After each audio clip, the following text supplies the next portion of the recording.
Chapter 71. Mar-a-Lago, Exile. The golf carts moved in convoy down the crushed shell path at first light, Secret Service agents flanking the lead vehicle, in the particular silence that descends on Palm Beach before the heat gathers itself. Donald Trump sat in the forward cart with his jaw set at the angle those closest to him had learned to read. Not the loose, performative defiance of the rally podium, but something tighter, more interior, the expression of a man conducting a sustained argument with events that refuse to arrange themselves to his satisfaction. He had taken to playing 36 holes on some days. He had the time.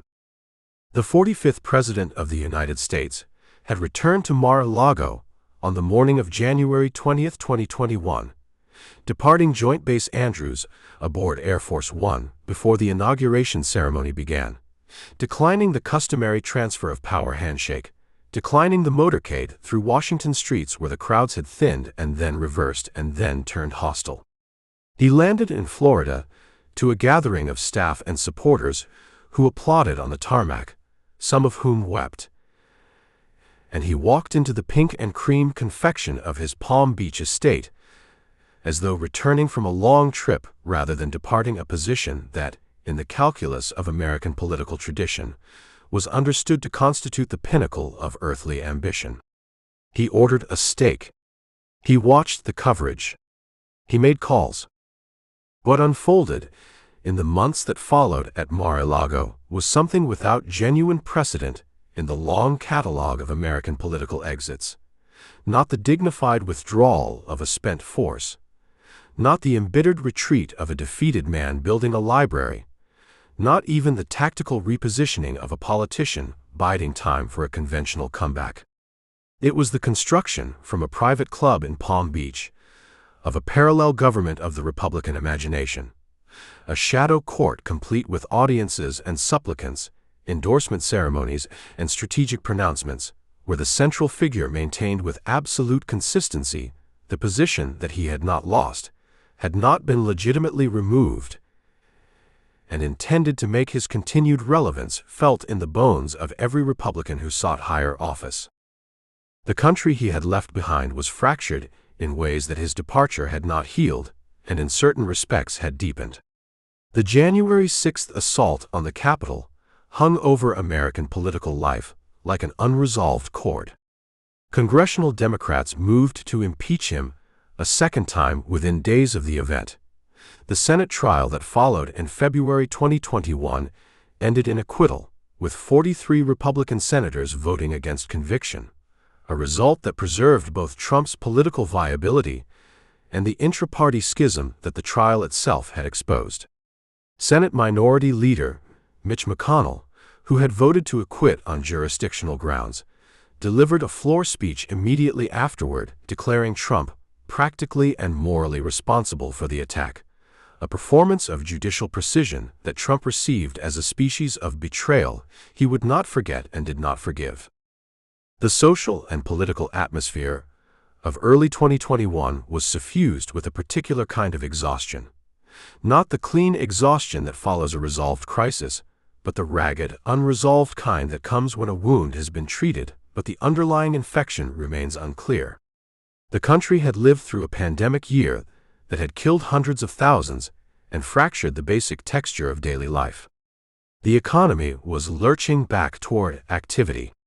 The new administration moved immediately to pass a large stimulus package to accelerate vaccine distribution, to reverse executive orders by the dozens. Washington performed its rituals of transition with the deliberate normalcy of a staff that had waited a long time to perform them. And yet, in the Republican Party's congressional caucuses, in the state parties of Georgia and Arizona and Pennsylvania, in the conservative media ecosystem that had grown in parallel to mainstream institutions across 2 decades, something else was happening.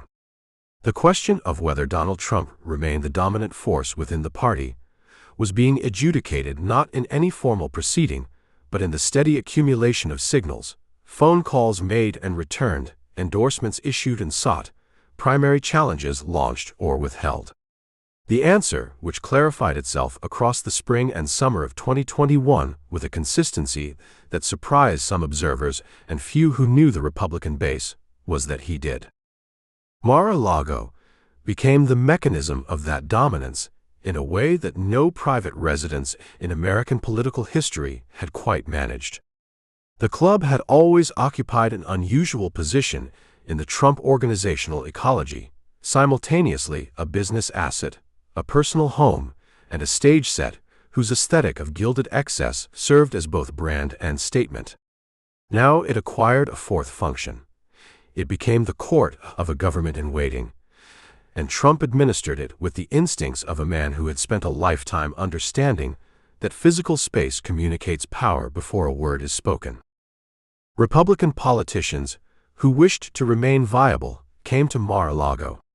They came in ones and twos and occasionally in small delegations, arriving at the security gate off Southern Boulevard, passing through the marble foyer with its gold leaf ceiling and its display cases of Trump memorabilia, being escorted to the patio or the ballroom or the private dining room, depending on their status and the purpose of the visit. Trump received them with the practiced informality of a man entirely at ease in his surroundings and entirely aware of the asymmetry the visit implied. He had been defeated, and they were coming to him. He kept meticulous track of who came and who stayed away. He kept track of who had voted to certify the election results and who had not. He kept track with the specificity of a man who experienced political loyalty as a personal matter, of every public statement that had distanced itself from his account of events. The list was not figurative. According to multiple accounts from people inside his orbit during this period, he maintained running assessments of Republican officials, updated continuously, that sorted them into categories of reliables and unreliables, the latter category containing names that would later become targets of primary challenges funded and promoted from Palm Beach. The legal architecture of his post-presidency was simultaneously expanding in complexity. By mid-2021, investigations were underway or advancing in multiple jurisdictions. The Manhattan District Attorney's Office was examining the Trump Organization's financial practices. The New York Attorney General had opened a parallel civil inquiry. The House Select Committee formed to investigate January 6 was issuing subpoenas and accumulating testimony. The Justice Department, under a new administration, was conducting its own processes with the particular deliberateness of an institution that understood the stakes of its choices.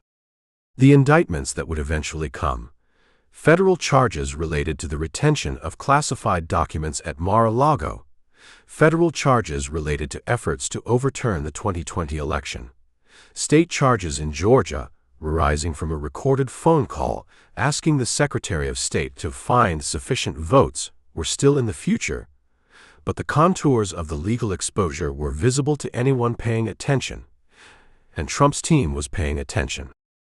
His response to the legal pressure was characteristically total. He attacked it. Not selectively, not with the tactical acknowledgments that conventional legal strategy sometimes counsels, but comprehensively and without reservation, treating each investigation as a political act requiring a political counterattack rather than a legal reality requiring legal management. He issued statements from his post-presidential office. Twitter had suspended his account on January 8, 2021, forcing an adaptation he resented but worked around through press releases and intermediaries, calling the Manhattan investigation a witch hunt, characterizing the January 6 committee as a partisan show trial, describing the Georgia inquiry as election interference by a Democrat prosecutor. The framing was consistent. He was not a defendant but a target, not a subject of law but an object of political persecution, and the persecution proved rather than undermined the case for his return to power. The insight that animated this strategy, if insight is the right word for what may have been instinct operating at a high level, was that his political base had long since ceased to evaluate legal proceedings by legal standards. For the coalition he had assembled and continued to lead from exile, the indictments, when they came, were not complications to be managed, but confirmation of a narrative already firmly held. The system had always been against him. The system was against him now. The attacks proved that he mattered. Kevin McCarthy came to Mar-a-Lago on January 28, 2021, 8 days after the inauguration, 22 days after the Capitol assault, and the photograph of the two men smiling together on the club's patio became one of the defining images of Republican politics in the early Biden era.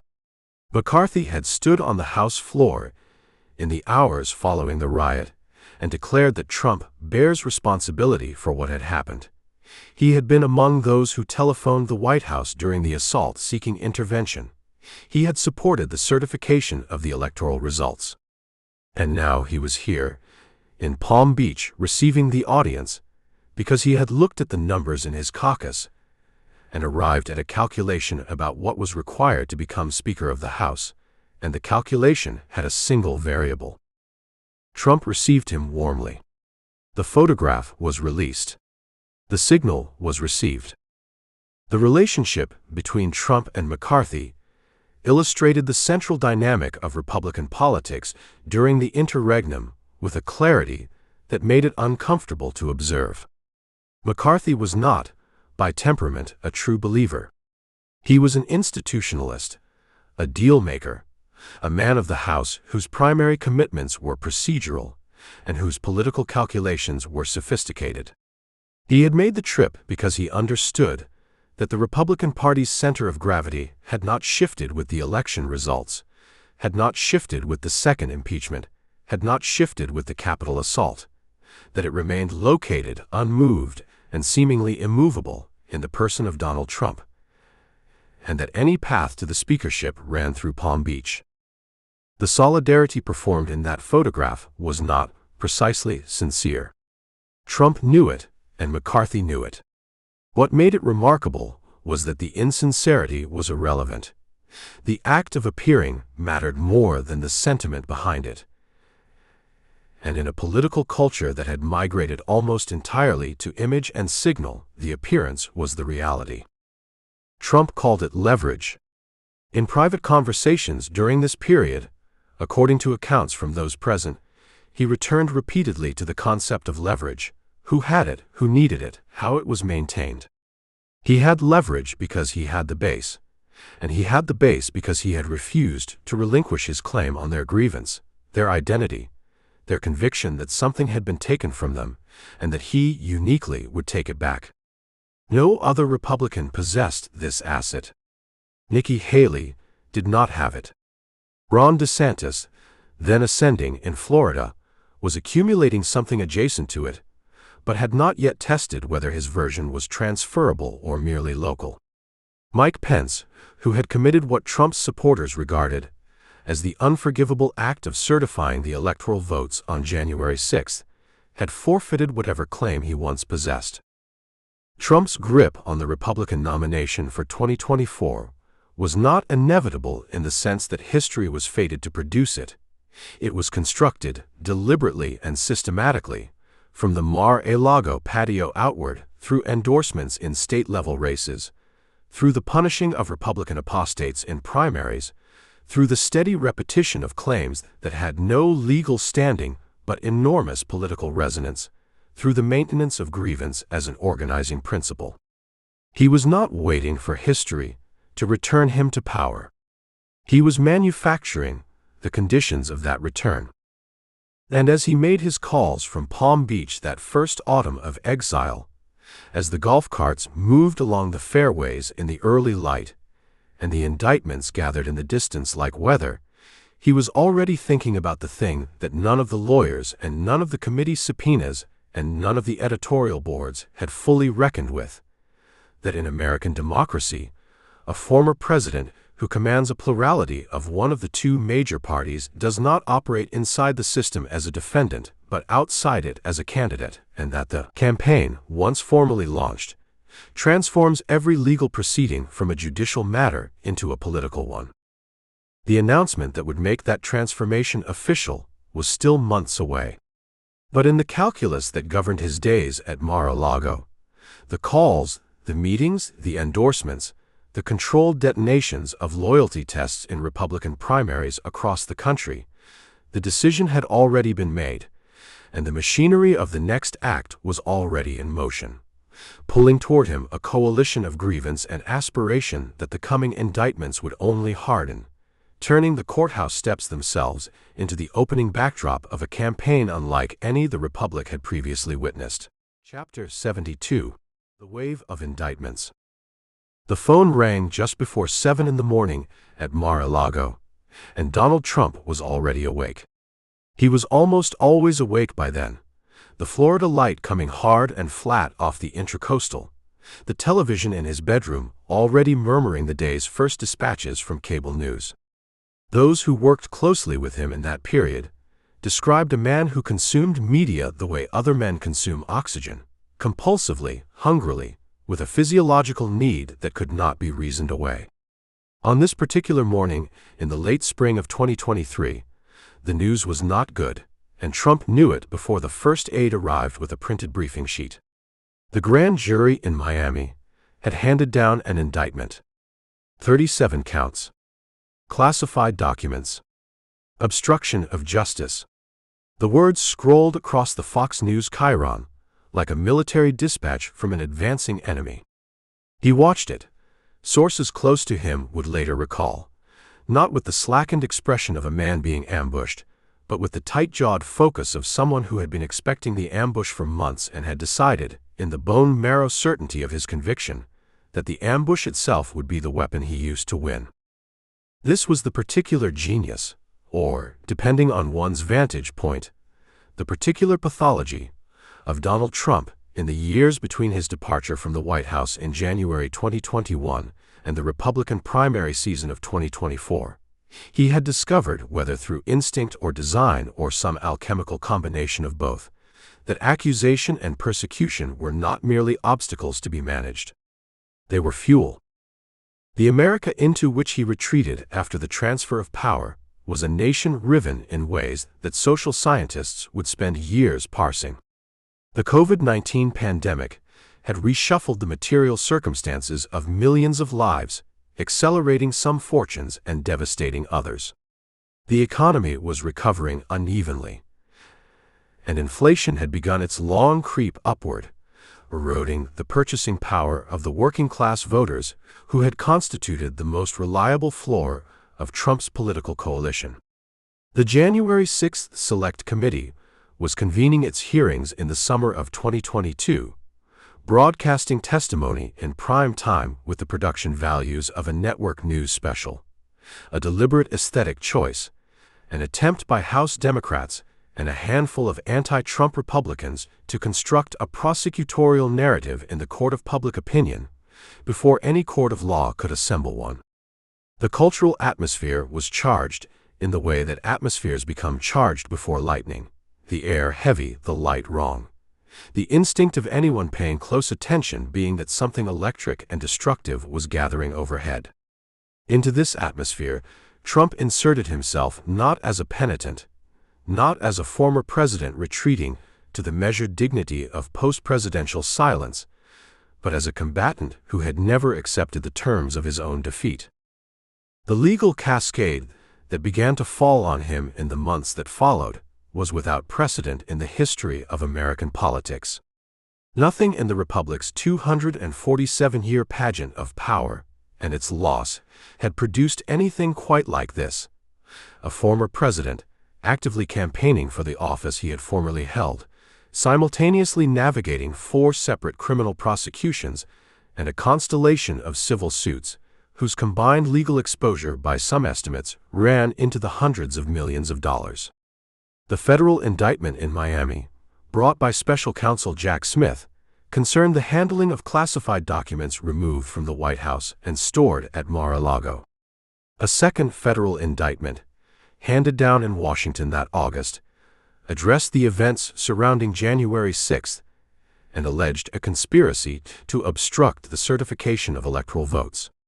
In Fulton County, Georgia, District Attorney Fani Willis had assembled a sprawling RICO case against Trump and 18 co-defendants, a prosecution that reached into the granular mechanics of the alleged effort to overturn Georgia's 2020 results. The phone calls, the fake electors, the pressure applied to state officials who had, in the end, refused to bend. And in New York, the Manhattan District Attorney's Office had already obtained a hush-money indictment that would eventually bring 34 felony counts related to falsified business records, stemming from a payment made to the adult film actress Stormy Daniels in the final weeks of the 2016 campaign. Taken together, the 4 prosecutions represented 91 felony counts. No American president, sitting or former, had ever faced anything remotely comparable. The orthodox political wisdom, the wisdom delivered in hushed, authoritative tones by the consultants and party strategists and editorial columnists who constituted the professional consensus of American political culture, held that this cascade of criminal exposure would be catastrophic. The theory was simple, logical, and, as it turned out, almost entirely wrong. Criminal defendants, the theory went, do not win presidential primaries. The donor class would scatter. The suburban voters, who had begun drifting back toward the Republican Party in the 2022 midterms, would recoil from the spectacle. Serious men and women within the GOP, Ron DeSantis, Nikki Haley, Tim Scott, Vivek Ramaswamy, Chris Christie, half a dozen others, would seize the opening created by legal jeopardy to make their case that the party needed a new standard-bearer. The indictments in this reading were Trump's unraveling. What happened instead was almost the inverse. Each indictment produced a fundraising surge. The mugshot taken at the Fulton County Jail in August 2023, Trump glaring into the camera with an expression of concentrated, weaponized fury, a face that said, "I will remember this," was reproduced on T-shirts and coffee mugs and yard signs within hours, becoming perhaps the most widely circulated political image of the entire cycle. In the weeks following the Georgia arraignment, Trump's campaign reported raising $7 million in a single day. His polling numbers among Republican primary voters did not merely hold steady, they climbed. The more the legal system reached for him, the more his supporters concluded that the legal system was precisely what he had always told them it was: a weaponized instrument of a political establishment determined to destroy a man whose only crime, in their understanding, was representing them. The revealing action came on the afternoon of his arraignment in Miami, the federal courthouse on the edge of downtown, where he arrived, not in the posture of a defendant, but in the choreographed pageant of a candidate.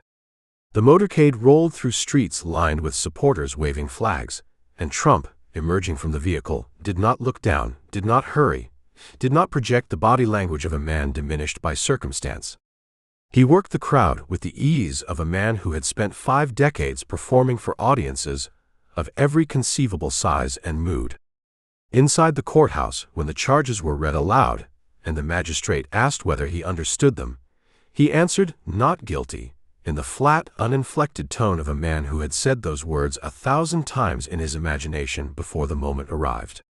Afterward, returning to Bedminster, he delivered a statement to supporters that had been drafted and revised by his political operation, but that carried, in its cadences and its imagery, the unmistakable signature of his own rhetorical fingerprints. He was not a defendant, the statement insisted. He was a political prisoner.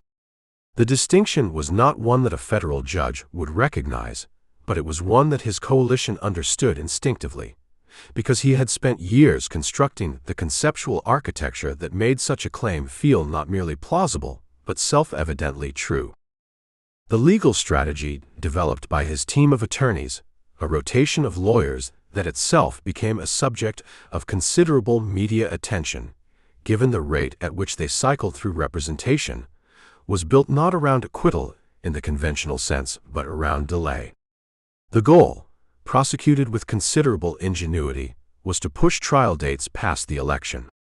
If Trump could return to the White House, the federal cases could be disposed of through the mechanism of executive power, A sitting president, the Justice Department's own long-standing policy held, could not be indicted, and a president could, depending on how one read the relevant statutes and constitutional provisions, potentially direct the machinery of federal prosecution toward outcomes of his own choosing.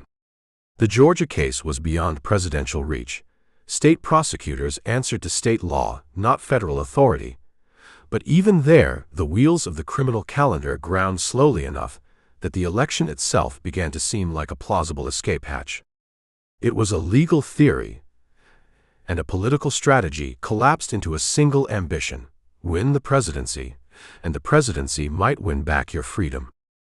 No relationship in this period defined the texture of Trump's legal and political situation more precisely than his entanglement with his own legal team, and more broadly, with the small inner circle of advisers who had remained loyal through the wilderness years. Among them, Boris Epshteyn, a political strategist who had worked in the White House and maintained his access in the post-presidential years, emerged as a central figure in coordinating Trump's legal response across multiple jurisdictions.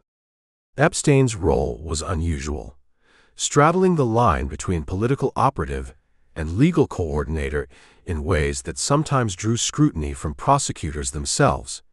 His name appeared in the Georgia indictment as one of the unindicted co-conspirators, a designation that cast an unsettling light on the proximity of political strategy to the conduct that prosecutors alleged was criminal. The relationship between Trump and those closest to him during this period had always operated on a particular logic. Loyalty was the supreme value, and loyalty was measured not by competence or judgment, but by willingness to remain in the fight regardless of the personal cost. Those who stayed did so, knowing that the association itself had become legally hazardous.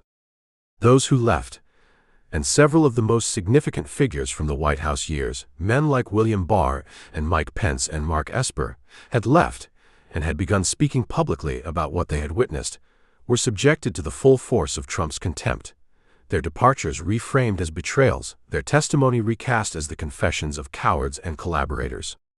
The circle grew tighter and more embattled, and the embattlement was, in a sense, the point. It reinforced for everyone inside it the sense that they were holding a position under siege, that the walls going up around them were not a prison but a fortress. The New York hush money trial, which proceeded to verdict in the spring of 2024, while the other cases remained ensnared in pre-trial litigation, produced the moment that no political scientist's model had been built to accommodate. A former president of the United States was convicted by a Manhattan jury of 34 felony counts. The verdict came on May 30, 2024, and Trump emerged from the courthouse on Center Street to deliver a statement in the hallway outside the courtroom, his face composed into an expression that his supporters read as defiance and his critics read as contempt, an expression that was, perhaps, both simultaneously. Within hours, the fundraising alerts had gone out. Within days, his polling numbers had moved. The conviction did not stop him. It may, in the counterintuitive calculus of the moment he inhabited, have helped him.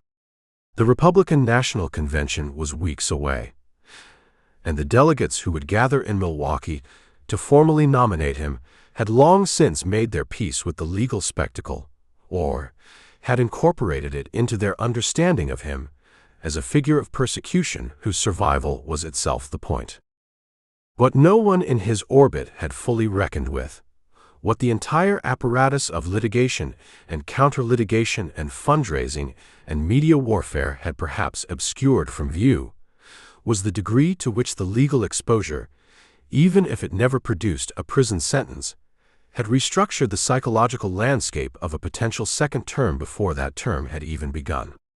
A president who had spent his first term navigating the Russia investigation and 2 impeachments had nonetheless maintained a certain operating freedom, the freedom of a man who had not yet been convicted of anything.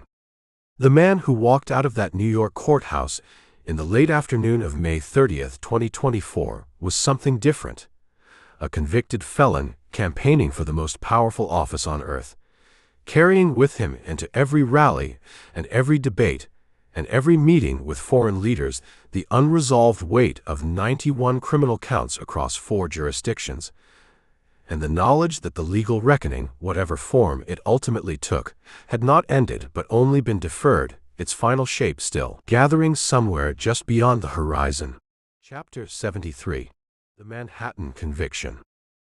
The air inside courtroom 1530 of 100 Center Street had the particular quality of recycled institutional atmosphere, flat, pressureless, faintly stale, in the way of rooms that have absorbed decades of testimony and verdict and human consequence. And Donald Trump sat at the defense table each morning with the physical posture of a man performing endurance rather than experiencing it. He arrived in a motorcade that sealed off lower Manhattan in ways that the courthouse had never required before. The streets emptied and barricaded, the surrounding blocks converted into a security perimeter that transformed the ordinary machinery of municipal justice into something resembling a state occasion. He wore a dark suit and a red tie. He kept his arms folded across his chest at intervals that journalists in the gallery learned to track, because the folding, those who had covered him for years understood, was not relaxation but containment. Outside, on the plaza where the city's legal and civic history accumulated, in the stone and grime of the building's facade, supporters gathered behind barriers with flags and signs, and protesters gathered at the opposite end of the block with their own competing noise, and the news cameras pointed at both groups with the practiced neutrality of an industry that had long since learned that the spectacle surrounding Trump was inseparable from the substance of whatever was occurring inside. The trial of a former president of the United States on 34 felony counts of falsifying business records had been anticipated, analyzed, and politically weaponized for so long before it began that by the time the jury was seated in April of 2024, the event itself arrived with the strange, deflated quality of a crisis that has been predicted too many times to retain its full power to shock. And yet the room was not without gravity.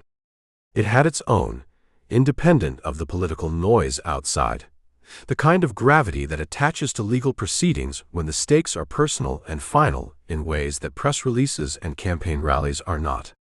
Whatever Trump projected at the podium, the loose certainty, the improvisational defiance, the performer's command of the distance between himself and the crowd, was not available to him here.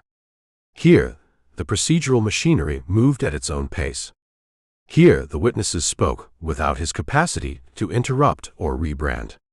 Here, the jury of 12 Manhattan residents, ordinary citizens who had been selected through a process his attorneys had contested at every stage and lost at every stage, would determine a matter that no amount of fundraising or base mobilization could influence once the deliberations began.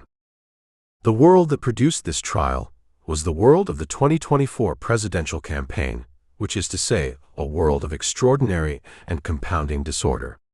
Trump had announced his candidacy in November 2022 and had since dispatched his Republican primary opposition with a speed that confounded those who had predicted that his legal exposure would fracture his coalition. Ron DeSantis, the Florida governor who had spent 2 years positioning himself as Trumpism without Trump, had entered the race with the backing of significant donor networks and the enthusiasm of Republican operatives who believed the party needed a younger, less legally encumbered standard-bearer. He had exited the race in January 2024, having failed to win a single primary. Nikki Haley had remained in the contest longer, acquiring the support of voters who described themselves as exhausted by chaos and wanting something more conventionally stable. But she was operating in a party that had decided, with something approaching consensus, that it did not want something more conventionally stable. Trump entered the spring of 2024 as the presumptive Republican nominee, leading Biden in multiple national polls, trailing in none of the metrics that had historically predicted incumbent defeat more reliably than any other. Into this landscape, the Manhattan trial arrived as an event that defied easy political categorization, precisely because it was both genuinely legal and genuinely political in ways that could not be cleanly separated. The charges arose from payments made to Stormy Daniels, the adult film actress, in the final weeks of the 2016 campaign, a payment of $130,000 arranged by Trump's then-attorney Michael Cohen, recorded in Trump Organization ledgers as legal expenses, a characterization that District Attorney Alvin Bragg's office argued constituted a deliberate falsification of business records undertaken to conceal the payment's true purpose, influencing the outcome of a federal election. The legal theory was genuinely novel, dependent on an argument about how New York State falsification charges could be elevated to felony level by linking them to violations of federal campaign finance law. And Trump's defense team attacked it as precisely the kind of creative prosecutorial construction that, in a less politically charged case, might have given a cautious district attorney pause. The core conflict Trump faced was not, in a conventional sense, legal. His attorneys, Todd Blanche as lead counsel, supplemented by a rotating cast of advisors and commentators, mounted a defense that challenged the theory of the case at every level, arguing that Cohen was an unreliable witness whose testimony was motivated by personal animus and financial incentive, that the payments were properly characterized as legal expenses regardless of their underlying purpose, that the federal election law theory was novel to the point of prosecutorial overreach. These were legitimate legal arguments advanced by competent attorneys, and they were not without force. But the deeper conflict was the one Trump had been fighting since January 2021, the conflict between the legal system's indifference to political status and his campaign's absolute requirement that every legal proceeding be understood by his supporters as a political act. He could not be a defendant without being a candidate experiencing persecution. He could not sit at a defense table in a Manhattan courtroom without framing the courtroom itself as the latest arena of a years-long assault on his legitimacy. The two identities, accused and candidate, defendant and presumptive president, had to be held simultaneously, had to be made to reinforce rather than contradict each other, and the strain of that reconciliation was visible in the daily courthouse statements he delivered to the cameras on the building steps, his face drawn and his voice carrying a particular register of controlled fury that those who had followed him longest recognized as something different from performance. Michael Cohen occupied the center of the trial's narrative with the uncomfortable prominence of a man who has made himself indispensable to a story he would have preferred to escape entirely. He had served as Trump's personal attorney for more than a decade, had been among the most devoted figures in Trump's orbit, had described himself in terms of almost feudal allegiance, the man who would take a bullet, the fixer who handled what could not be handled through normal channels. He had gone to prison for crimes that included arranging the Daniels payment and lying to Congress, and he had emerged transformed or at least repositioned, writing books and recording podcasts devoted to the proposition that the man he had served was dangerous and unfit, the testimony of a converted, true believer, carrying within it all the characteristic heat and potential unreliability of conversion. Trump's defense worked Cohen relentlessly on cross-examination, surfacing the financial arrangements Cohen had made around his testimony, the book deal, the podcast income, the civil lawsuit against Trump seeking damages, an architecture of self-interest that the defense argued corrupted everything Cohen said, however corroborated it might be by documentary evidence. Cohen acknowledged the animus. He acknowledged the financial motive. He maintained his account. What the jury would do with this was, for the 6 weeks of the trial, genuinely uncertain.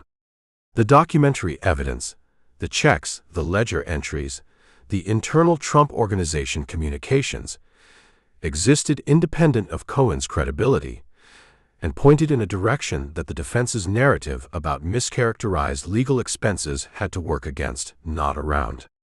The question was whether a Manhattan jury would find the novel legal theory persuasive, would find the elevation of misdemeanor record-keeping charges to felonies via the campaign finance hook to be a proportionate and legitimate exercise of prosecutorial discretion, and would find the totality of the evidence sufficient to meet the criminal standard. On the afternoon of May 30, 2024, after 2 days of deliberation, they announced that they had. Trump received the verdict in the courtroom with the same physical composure he had deployed throughout, arms crossed, jaw set, face arranged into an expression that was not quite neutral and not quite readable, somewhere between controlled fury and deliberate blankness. He did not speak in the courtroom. He did not, as his critics had perhaps expected or his supporters had perhaps feared, break the procedural decorum of the room. He stood for the reading of the verdict on each count, guilty, guilty, guilty, 34 times, and he absorbed them in the posture of a man who had already decided what the verdict meant and did not require the jury's assistance in interpretation. What he did next was, in retrospect, the most revealing action of the entire proceeding. He walked down the courthouse steps to the waiting cameras and he said, "This was a rigged trial by a conflicted judge who was corrupt." He said the verdict was a disgrace. He said it was a continuation of the witch hunt. And then, before the afternoon news cycle had fully processed the historic fact of a former American president's criminal conviction, his campaign had sent a fundraising email to his list that would, by the end of the day, generate tens of millions of dollars in small-dollar contributions. The conversion of a criminal verdict into a fundraising event, accomplished within hours, driven not by cynical calculation alone, but by the genuine emotional response of a donor base that received the conviction as confirmation of everything they believed about the institutions arrayed against their candidate, was a demonstration of something important about the relationship between Trump and his coalition that the legal system was structurally unequipped to address. The law had done what the law does. Accumulated evidence, presented it to citizens, received their judgment. The verdict was real, and the felony designation was real, and the sentencing would come. But the political consequences operated in a register where legal reality was only one input among many, and not necessarily the most powerful one. The polling in the days following the conviction showed something that had been theoretically anticipated but was still striking to observe. Trump's numbers did not collapse.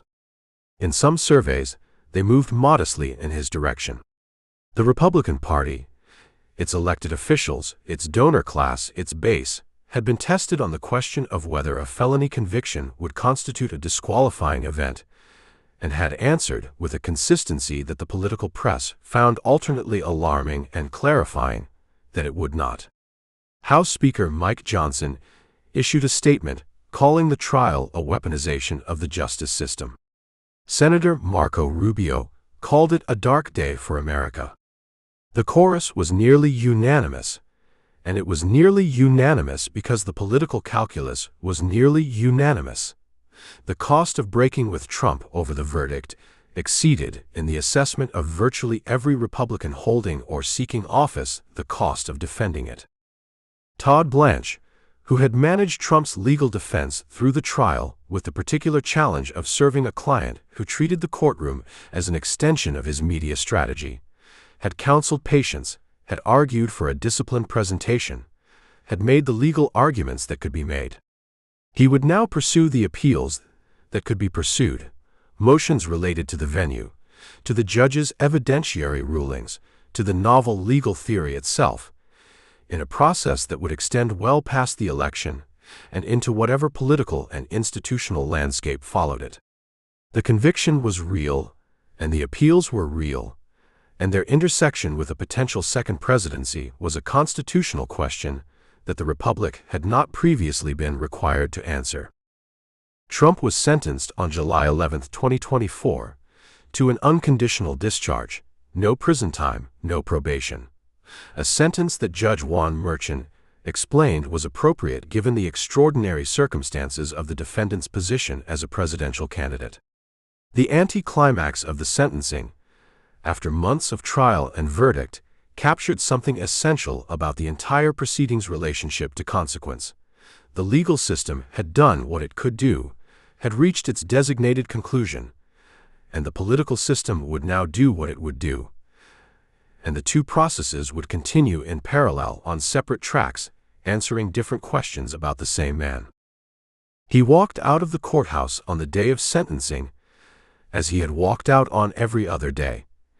Into the cameras, into the statement, into the fundraising apparatus that converted each courthouse appearance into operating capital for the campaign. The crowds were waiting on Fifth Avenue, and the flags were waving and the motorcade was assembled. And somewhere in the distance, on a date still months away, there was a general election, and on its far side, visible now to almost everyone who was paying attention, the possibility of a return to the White House by a man who would arrive there, not despite the institutions that had tried to stop him, but in some essential way because of them, carrying their opposition as credential, their verdicts as proof, their accumulated resistance as the very substance of his claim. What no one standing on those courthouse steps had yet fully calculated was what a second presidency would look like in the hands of a man who had spent 4 years cataloging, with the precision of accumulated grievance, exactly who had stood against him and exactly what he intended to do about it. Chapter 74. Midterm Dominance. The ballroom at Mar-a-Lago smelled of gardenias and anticipation. It was a Tuesday evening in early November 2022, and the gilt-edged room was packed with the particular configuration of people that had come to define Trump's post-presidential court: donors in evening wear, aides with lanyards and laptops, cameras from the networks that had once refused to carry his rallies live but now could not afford to look away.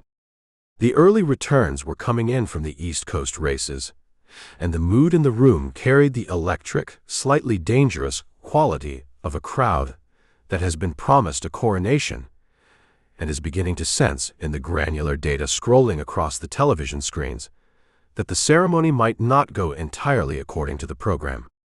Trump moved through the room in the manner he had always moved through rooms, slowly, with the gravitational deliberateness of a man who understands that his physical passage through a space is itself a form of communication, but those closest to him that night would later describe something unusual in the set of his shoulders, a tension that the practiced showmanship could not entirely conceal.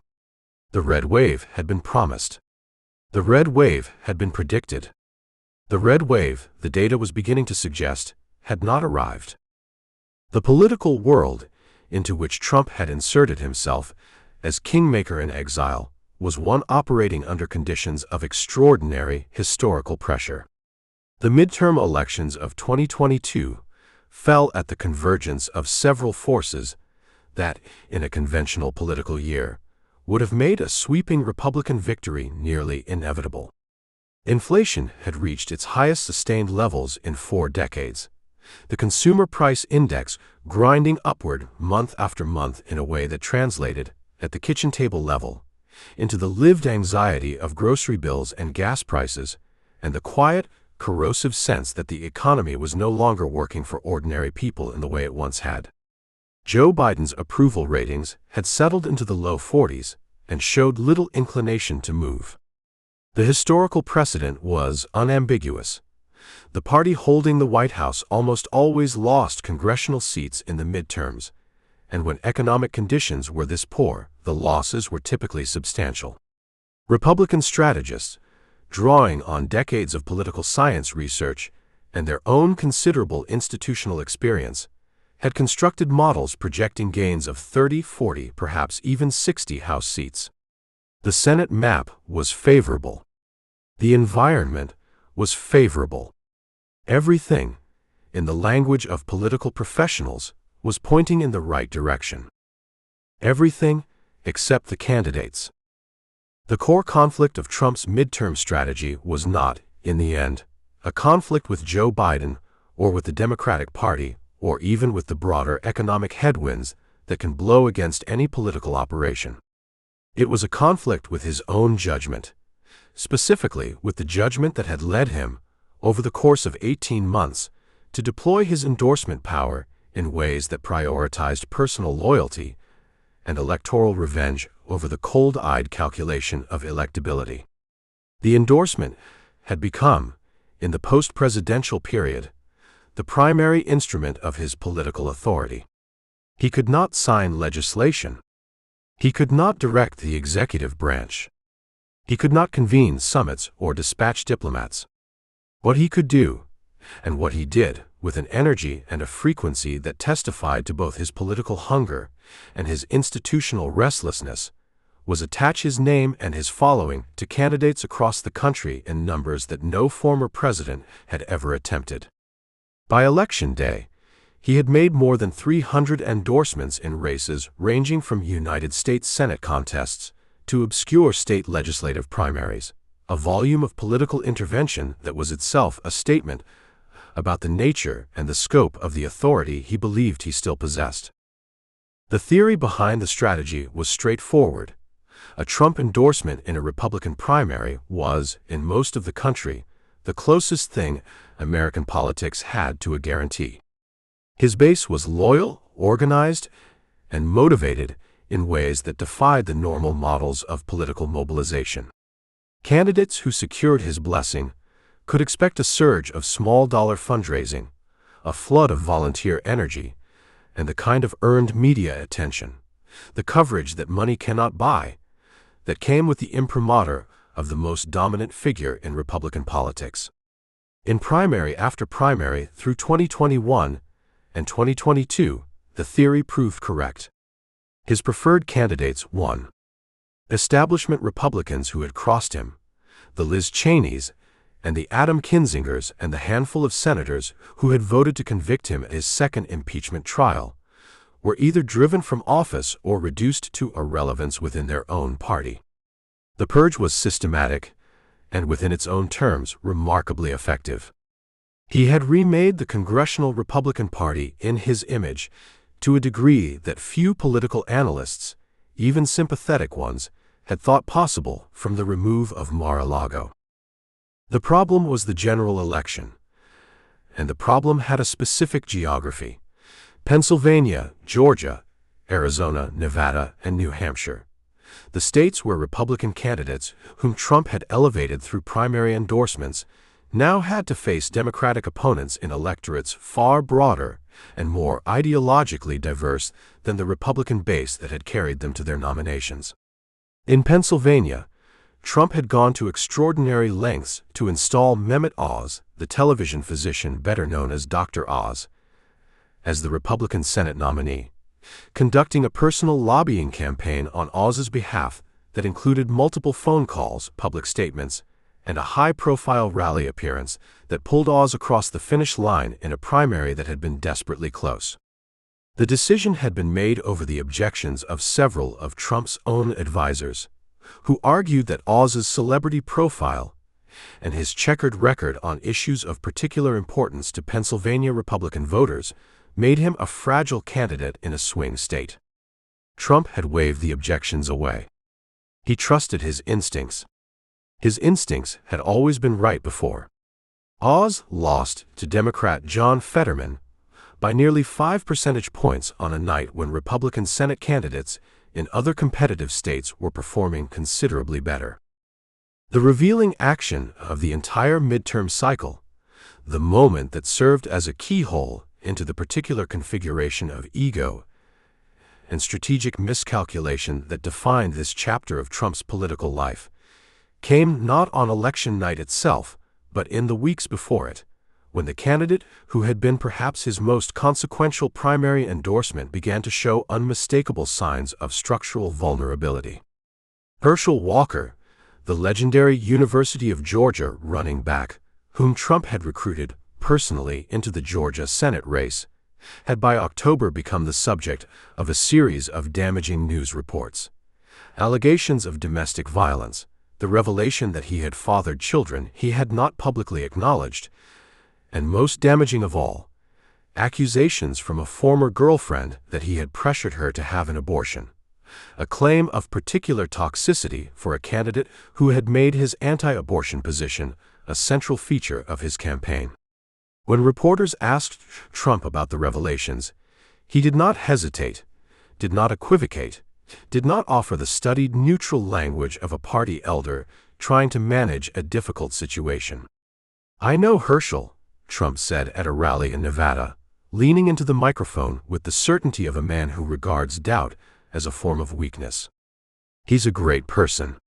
He's a great gentleman. And he's going to be a great senator." The statement was not a defense so much as a declaration. Trump's investment in Walker was not contingent on Walker's conduct. It was contingent on Trump's judgment in having chosen him, and that judgment was not subject to revision. To abandon Walker would be to concede that the endorsement had been a mistake. That was a concession Trump was constitutionally incapable of making. Walker lost his general election to Democratic incumbent Raphael Warnock, forcing a runoff that he subsequently lost as well. The double loss in Georgia, a state Trump had already spent enormous political capital trying to reshape in the aftermath of 2020, added a layer of compounded consequence to the endorsement strategy's failures. But it was in the aggregate picture of the night, and in the days of analysis that followed, that the fuller cost of the strategy became legible. The Republicans did take the House, but by a margin so narrow, a net gain of 9 seats against projections of 30 or more, that it represented, in the context of the historical environment and the economic conditions, something close to an underperformance of historic proportions. The Senate remained in Democratic hands. The governorships of Pennsylvania, Michigan, Wisconsin, and Arizona, states whose executive offices were critical to the mechanics of the 2024 presidential election, remained with Democrats or flipped toward them. A cohort of Republican candidates who had made election denialism a central feature of their campaigns, candidates who had been specifically chosen and elevated by Trump in part because of their willingness to affirm his narrative about 2020, lost in numbers that were difficult to explain as mere coincidence. The figure who emerged from the midterm wreckage as the most pointed illustration of Trump's strategic vulnerability was Ron DeSantis, the governor of Florida, who on the same night that Trump's endorsed candidates were struggling across the map, won re-election by 19 points in a state that had been a genuine battleground as recently as 2018. DeSantis had not sought Trump's midterm assistance, he had not needed it. His margin was so dominant, his crossover appeal so evident, carrying Miami-Dade County, a Democratic stronghold, by double digits, that the political class absorbed the result with the electric recognition of a signal being transmitted from the future. Within 48 hours, the coverage of DeSantis's victory had taken on the quality of a coronation of its own, one that was happening simultaneously with, and in explicit contrast to, the unraveling of Trump's midterm legacy. The juxtaposition was not lost on Trump. It consumed him. The relationship between Trump and DeSantis had been, until the midterms, a carefully managed asymmetry. Trump had endorsed DeSantis's first gubernatorial run in 2018, a race DeSantis had been losing before the endorsement transformed it, and he regarded the relationship with the proprietary satisfaction of a patron who had made an investment and expected a return. DeSantis, for his part, had been scrupulously deferential in public, avoiding direct confrontation with Trump while quietly building the organizational infrastructure and donor relationships that would support a presidential campaign. The midterms ended that uneasy equilibrium. Trump, watching the DeSantis coverage from Mar-a-Lago in the days after the election, began referring to him in private conversations as DeSanctimonious, a nickname that leaked almost immediately to the press, as nicknames from Trump's inner circle always did, whether by accident or design. It was a signal that the patron had decided the client had overstepped. The competition that had been implicit for 2 years was now explicit, and it would reshape the Republican primary in ways that neither man had yet fully calculated. What the political analysts working through the midterm results in the weeks that followed found most interesting was not the losses themselves. Losses were manageable, explicable, survivable in the narrative of any political career, but the emerging pattern they suggested about the nature of Trump's endorsement power. The power was real. It was demonstrable. It could move Republican primary voters with a consistency and a force that no other figure in the party could match. But it was power with a ceiling, and that ceiling was defined by the boundaries of the Republican base itself. General electorates, which included the independent voters and soft partisans who ultimately decided the outcomes in the states that mattered most, were not subject to the same gravitational pull. Many of them, particularly in the suburban counties of Pennsylvania, Georgia, and Arizona that had begun trending Democratic in 2018 and had broken sharply against Trump in 2020, appeared to be repelled by it. The candidates most thoroughly associated with Trump, most ideologically proximate to his style and his grievances, were performing systematically worse in general elections than candidates who had maintained more distance. It was a finding with obvious and uncomfortable implications for a man who was preparing to announce within days of the midterm results that he was running for president again. On the evening of November 15, 2022, 8 days after the polls had closed, and while the full accounting of the midterm damage was still being assembled, Trump walked into the ballroom at Mar-a-Lago, the same room where he had watched the returns with the tight-shouldered tension of a man waiting for a wave that did not come, and announced his candidacy for President of the United States before an audience of supporters and a phalanx of cameras. The speech was long, unusually subdued by his standards, and it was received by the political press with a mixture of the obligatory attention that attaches to any presidential announcement and a new skepticism, openly expressed in ways that would have been rarer in the years when his political dominance seemed total. But Trump had never operated from consensus, had never drawn his energy from the permission of observers who had spent the better part of a decade underestimating him, and the announcement itself, made before the party had finished counting its midterm wounds, before the recriminations had run their course, before any other serious Republican candidate had formally entered the race, carried within it the strategic logic that had defined his entire career: move first, move fast, and force everyone else to respond to the reality you have already created.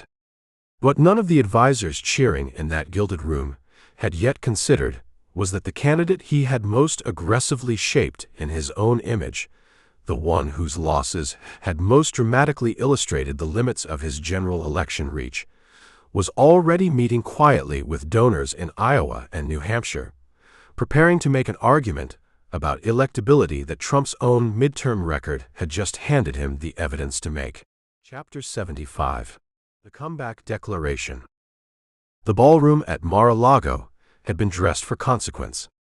The chandeliers threw their familiar gold wash across the room. The flags were arranged with the bilateral symmetry of a state occasion, and the rows of chairs were filled before 7 o'clock with supporters who had driven or flown to Palm Beach on a Tuesday evening in November with the specific understanding that they were about to witness something the country had not seen before: a former president having lost re-election, having been impeached twice, having watched his party absorb a midterm election whose results were still being tabulated in competitive districts across the country, walking to a podium to declare himself a candidate for the presidency again. The anticipation in the room had the particular texture of an audience that already knows the ending and has come not for information but for the experience of being present when history tips forward. Trump entered from a side door at approximately 9 o'clock, moving through the room with the deliberate pace of a man who has learned across decades of entrances that the walk to the stage communicates as much as anything said upon it. He shook hands along the rope line, touched shoulders, pointed at faces he recognized with the index finger gesture that his supporters had come to read as personal acknowledgement. "You, specifically you, I see you." And he arrived at the podium with his chin elevated at the angle that read in the vocabulary of his physical presence as readiness. The teleprompters flanked him. He had prepared remarks. He would use them with less fidelity than his staff had hoped. What he said that night, in a speech that ran to nearly an hour, ranging across grievances real and imagined, through policy arguments and personal settlements, and the grandiose futurism that had always characterized his vision of what America could be under his stewardship, was in its essential declaration simple. In order to make America great and glorious again, I am tonight announcing my candidacy for President of the United States. The line arrived, without particular theatrical flourish, delivered in the flat, declarative register he reserved for moments he understood to be self-evidently significant. The room responded with the noise of people who had driven a long way to hear exactly this. The context surrounding that declaration was more complicated than the ballroom's choreography suggested, and understanding it requires stepping back from the gold and the flags to the political landscape that November had just produced. The midterm elections of 2022 had not gone as Trump had anticipated, or as the broader Republican Party had been told by its own forecasters to expect. The generic environment favored Republicans. Inflation remained elevated. Biden's approval ratings had not recovered from their summer 2021 decline. The historical pattern of midterm elections punishing the party that held the White House was among the most reliable regularities in American electoral behavior. Republican operatives and donors had spent the preceding months preparing for a red wave, a substantial pickup of House seats, a recapture of the Senate majority, the kind of sweeping repudiation that would reshape the legislative agenda and position the party for 2024. What arrived instead was something considerably more modest. Republicans did eventually secure a narrow House majority, but the Senate remained in Democratic hands after unexpected losses in Pennsylvania, where John Fetterman defeated Mehmet Oz, a candidate Trump had endorsed over the reservations of Republican Senate leadership, and after an outcome in Georgia that sent Raphael Warnock back to the Senate over Herschel Walker, another Trump-endorsed candidate whose campaign had struggled under the weight of personal controversies and an opponent with strong incumbency advantages.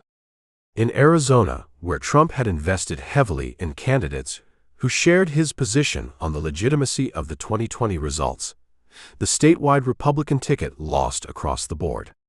The wave had not arrived. The forensics conducted in the days following began almost immediately, and they pointed with uncomfortable consistency toward a single explanatory variable. Republican candidates who had distanced themselves from Trump, who had run on kitchen-table economic issues rather than election denial, who had positioned themselves as competent administrators rather than movement insurgents, had generally performed well. Republican candidates who had been elevated by Trump's endorsement, who had made their alignment with his account of 2020 a central feature of their campaigns, had generally underperformed. In Florida, Ron DeSantis had won re-election by nearly 20 points, a margin that in Republican donor circles produced an immediate and audible recalibration about where the party's future might lie. This was the political atmosphere into which Trump walked when he descended the staircase at Mar-a-Lago on November 15, 2022, and it constituted the core obstacle his announcement was designed to overcome, not through acknowledgement, not through adjustment, but through the sheer forward momentum of declaration.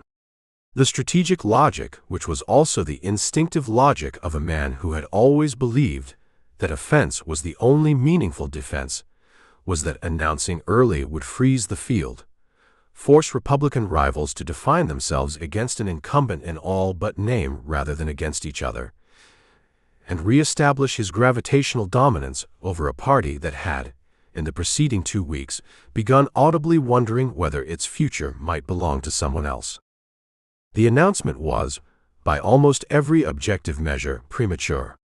His own advisers, according to accounts from those present in the deliberations, had counseled a later timeline, waiting until after the Georgia Senate runoff in December, allowing the midterm autopsy to complete itself, entering the race from a position of restored momentum rather than in the immediate aftermath of an election whose results were being used to argue for his diminishment. His political director, Susie Wiles, who had managed his Florida operations and whose strategic instincts commanded genuine respect from professionals across the party, had her reservations. His son-in-law, Jared Kushner, who had retreated from frontline campaign involvement but remained a presence in the extended orbit, was said to be unenthusiastic about the timing. Trump announced anyway. He announced because waiting was not, in his psychological constitution, a strategy. It was a concession, an admission that the timing was someone else's to control. He announced because he understood correctly that the announcement itself was a kind of aggression against the field of potential rivals, a preemptive occupation of the political terrain that would force every other potential Republican candidate to calculate their prospects against a declared incumbent rather than an open race. And he announced, perhaps most fundamentally, because he believed, had always believed, across the entire interregnum, that the question of his return to the presidency was not conditional on the Republican Party's assessment of its electoral needs, but was a matter already decided, a restoration that the Republic owed him and that he intended to collect. The revealing action of that evening was not the declaration itself, but what preceded it by approximately 48 hours. On Sunday, November 13th, Trump had posted on Truth Social, the platform his team had built after Twitter's suspension, which had become his primary direct communication channel, a lengthy statement that described the midterm results as actually a success, attributed the disappointing races to candidates who had not fully embraced his endorsement, and framed the coming announcement not as a response to adversity, but as the natural culmination of a movement that had always been leading here. He was not recalibrating. He was not absorbing the feedback. He was, with the comprehensive self-assurance of a man whose relationship to contrary evidence had always been adversarial, constructing an alternative account of what had just happened that positioned him not as a liability but as the solution. The move was characteristic in its audacity and revealing in its implications. A conventional politician, absorbing a midterm result that his critics were loudly attributing to his influence, would have spent those 48 hours in strategic retreat, lowering expectations, broadening the explanatory frame, finding ways to share credit for what had worked and distribute blame for what had not. Trump spent them doubling down, and the doubling down was not strategic in any conventional sense. It was constitutional, the expression of a man who had built his entire public identity on the proposition that retreat is defeat, and that any acknowledgement of error is, in the zero-sum arithmetic of his self-conception, an existential concession. Ron DeSantis was the figure whose presence haunted the ballroom that evening without appearing in it. The Florida governor had not attended. He had not sent congratulations. He had spent the weeks following his landslide re-election, absorbing the attentions of Republican donors and operatives who were arriving at his door with the energy of people who have found what they were looking for, pressing upon him the argument that the party needed a younger alternative who could carry Trumpism's policy commitments without its personal and legal complications. DeSantis had not declared. He had not, in the immediate aftermath of Trump's announcement, said anything that could be characterized as a response. He was, in the political vocabulary of the moment, keeping his options open, a posture that Trump received, with the sensitivity to potential rivalry that had always characterized his relationships with people who might conceivably challenge him, as a declaration of war in slow motion. The relationship between the two men had once been straightforward, in the way that relationships between a patron and a beneficiary are straightforward. Trump had endorsed DeSantis in the 2018 Florida gubernatorial primary when DeSantis was a relatively obscure congressman, and the endorsement had been decisive. DeSantis had gone from trailing in the polls to winning the primary in a matter of days, a demonstration of Trump's base mobilization power that DeSantis had acknowledged with the specific gratitude of a politician who understands precisely what he owes and to whom he owes it. He had governed Florida in ways that were broadly consonant with Trump's political priorities, had been among the most visible Republican allies during the first term, had not broken with Trump over January 6th in the way that some Republicans had. But the DeSantis of November 2022 was not the DeSantis of 2018, and the chasm that was opening between them, visible in the donor realignments, in the increasingly pointed comments from Trump's orbit about DeSantis's loyalty, in the careful triangulation DeSantis was performing with a national press corps that had decided he was interesting, would define a significant portion of the coming primary contest. Trump had spotted it with the threat detection radar he applied to potential rivals and had already begun, in the months before the announcement, issuing comments that tested nicknames and questioned DeSantis's gratitude. The opening moves of a dominance display that would eventually consume most of the oxygen in the Republican primary. The crowd in the Mar-a-Lago ballroom that November evening did not know that the campaign they were cheering into existence would unfold in a legal environment without precedent, would navigate 4 criminal indictments, would watch its candidate become a convicted felon and continue to rise in the polls, would test every assumption the political class had formed about what disqualified a candidate for the American presidency. They knew that they were there, that they had come when summoned, that the man at the podium with his chin elevated and his red tie and his teleprompter was telling them that the best was yet to come, and that everything that had been taken would be returned. And in the particular grammar of political faith, the promise was sufficient. Trump finished his remarks, acknowledged the applause with both arms raised in the gesture he had used since the beginning, and descended from the podium into the crowd that pressed toward him from every direction. The cameras captured the embrace of supporters, the handshakes, the selfies, the faces of people experiencing proximity to something they understood as larger than themselves. Outside the gates of Mar-a-Lago, the Palm Beach night was warm and still, and a campaign that would become the most legally embattled, institutionally disruptive, and ultimately successful presidential run in the modern era had just formally begun. Though no one standing in that ballroom, not even the man at its center, could have fully reckoned with the particular costs that victory, when it eventually arrived, would carry with it into the Oval Office and out into a country already straining at the boundaries of what its institutions had been built to absorb. Chapter 76. Republican Consolidation.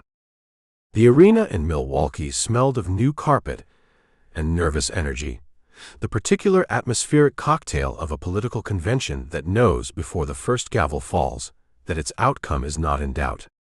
It was July 2024, and the Fiserv Forum, a building ordinarily given over to the Milwaukee Bucks and the controlled violence of professional basketball, had been transformed into the ceremonial architecture of Republican coronation. Red bunting cascading from the rafters, enormous screens cycling through patriotic imagery, delegates from 50 states arranged in their designated floor sections with the handmade signs and the foam fingers and the particular mixture of genuine fervor and performative exuberance that attends any political gathering where the result has been predetermined but the ritual still demands to be honored. Trump, watching from a skybox as the state-by-state roll call proceeded with the grinding oratorical formality that American political conventions have observed since the 19th century, wore the expression he had cultivated over 3 years of legal siege and political combat, the expression that was not quite a smile, and not quite a scowl, but something precisely between them, the face of a man who has been told repeatedly that he is finished and has decided to let the scoreboard answer. When Florida's delegation cast its votes, and the running tally on the screen crossed the threshold of 1,215 delegates, the number required for the nomination, the arena erupted in a sound that was less a cheer than a physical force, and Trump nodded once, slowly, in the manner of a man receiving confirmation of something he had never genuinely doubted. The road to that moment had begun, in its essential character, not in Iowa or New Hampshire, but in the particular psychological and political landscape that Trump had occupied since the night in November 2022 when he had walked into Mar-a-Lago's ballroom and announced his candidacy before the party had finished processing its midterm grief. The America of 2023 and early 2024 was a country experiencing a kind of bifurcated exhaustion.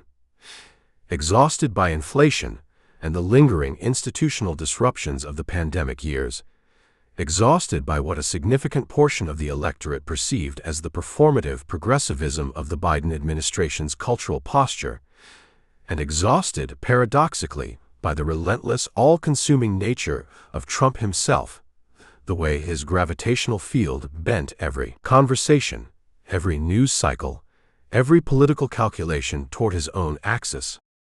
The Republican Party that he was seeking to consolidate behind his candidacy was a party that had been remade, genuinely and perhaps irrevocably, in his ideological image, skeptical of internationalist foreign policy commitments, hostile to institutional authority, animated by a set of cultural grievances about immigration and identity, an elite condescension that Trump had not invented but had channeled with an instinctive precision that no rival had managed to replicate. The party's voters, the people who would determine his fate in the primaries, were not waiting for someone to tell them what they believed. They already knew. The question was whether anyone on the stage could make them believe it as vividly and as viscerally as Trump could. The core conflict of the 2024 Republican primary was not, in the conventional sense, a competition between candidates. It was a competition between Trump's dominance and the political establishment's increasingly desperate search for a mechanism, any mechanism, by which that dominance might be contained or redirected. Ron DeSantis had entered the race in May 2023 with the backing of a substantial portion of the Republican donor class, the institutional support of figures who had convinced themselves that his Florida landslide represented a transferable template, and the quiet confidence of a man who had been told by enough serious people that he was the future of the party that he had begun to believe it. His campaign launch, conducted via a Twitter Spaces conversation with Elon Musk that was beset by technical failures, tens of thousands of listeners dropped from a glitching server while DeSantis waited in what felt like an increasingly awkward digital silence, was an omen that the institutional and financial advantages arrayed behind him could not compensate for the one advantage he did not possess: the ability to fill a room and then a coliseum with the specific electric anticipation that Trump generated simply by arriving. Nikki Haley mounted a more durable challenge, surviving into the later stages of the primary calendar on the strength of her debate performances and the support of the party's vanishing moderate wing. Vivek Ramaswamy performed the role of the Trump-adjacent outsider with considerable rhetorical energy before ultimately collapsing under the weight of his own contradictions. Chris Christie chose the path of direct confrontation, attacking Trump on the debate stage with a prosecutor's methodical precision, and was rewarded with the approval of the pundit class and the indifference of Republican primary voters, who regarded the attacks not as legitimate criticism but as a form of apostasy. What the primary season exposed, more nakedly than any previous political contest, was the degree to which Trump had transformed the Republican primary electorate into an extension of his own political identity. Polling conducted throughout 2023 showed him with leads over his nearest rivals that were not merely comfortable, but historically anomalous, margins of 30, 40, sometimes 50 points in a multi-candidate field that under any normal model of political competition should have produced a far more fragmented result. The voters he had assembled were not simply Republicans who preferred his policies to those of his opponents. They were Republicans who had internalized his narrative about himself, the narrative of persecution and survival, of establishment malice and populist resistance, and had made it a component of their own political identity. To vote against Trump in a Republican primary was not merely to prefer a different candidate. For a substantial portion of the electorate, it had become something closer to a statement of tribal disloyalty, and that was a threshold that no amount of debate preparation or donor money or favorable editorial coverage could help a rival clear. The revealing action came in August of 2023, in the hours surrounding the first Republican primary debate in Milwaukee, the same city that would host his coronation 11 months later, which Trump declined to attend. The decision had been debated within his campaign operation, where a small faction of advisers argued that the risk of absence was real, that an empty podium would be read by the press as arrogance or fear, and that the debate stage represented an opportunity to dominate his rivals directly rather than ceding the platform to them. Trump overruled the argument with a dismissiveness that those present described as almost offhand, as though the concern itself was beneath serious engagement. Instead, he sat for an interview with Tucker Carlson, recently departed from Fox News and now operating an independent media presence on X, the platform formerly known as Twitter, that was released simultaneously with the debate and drew a viewership that, by some estimates, rivaled or exceeded the debate itself. The decision was not simply a scheduling choice. It was a statement about the architecture of his power. He did not need the party's institutional forums. He had his own media ecosystem, his own audience, his own direct line to the voters who would determine the outcome, and the debate stage was a venue designed to create the impression of a competitive race that he had already decided was not, in any meaningful sense, competitive at all. That the gambit worked, that the debate produced no moment capable of denting his polling, that Carlson's interview was consumed by millions of his supporters with the reverential attention of a congregation receiving scripture, confirmed for Trump something he had suspected since at least 2015, that the conventional rules of political competition had been written for a different kind of candidate, and that he was not bound by them.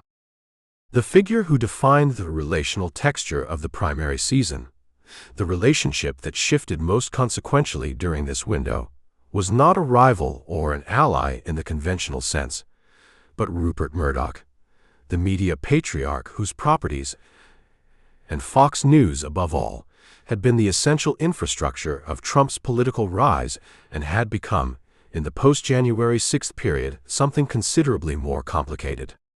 Murdoch had reportedly been among those in the Republican establishment who believed that the party needed to move past Trump, and Fox News's coverage in the immediate aftermath of January 6th had reflected a degree of institutional discomfort with its most important political relationship.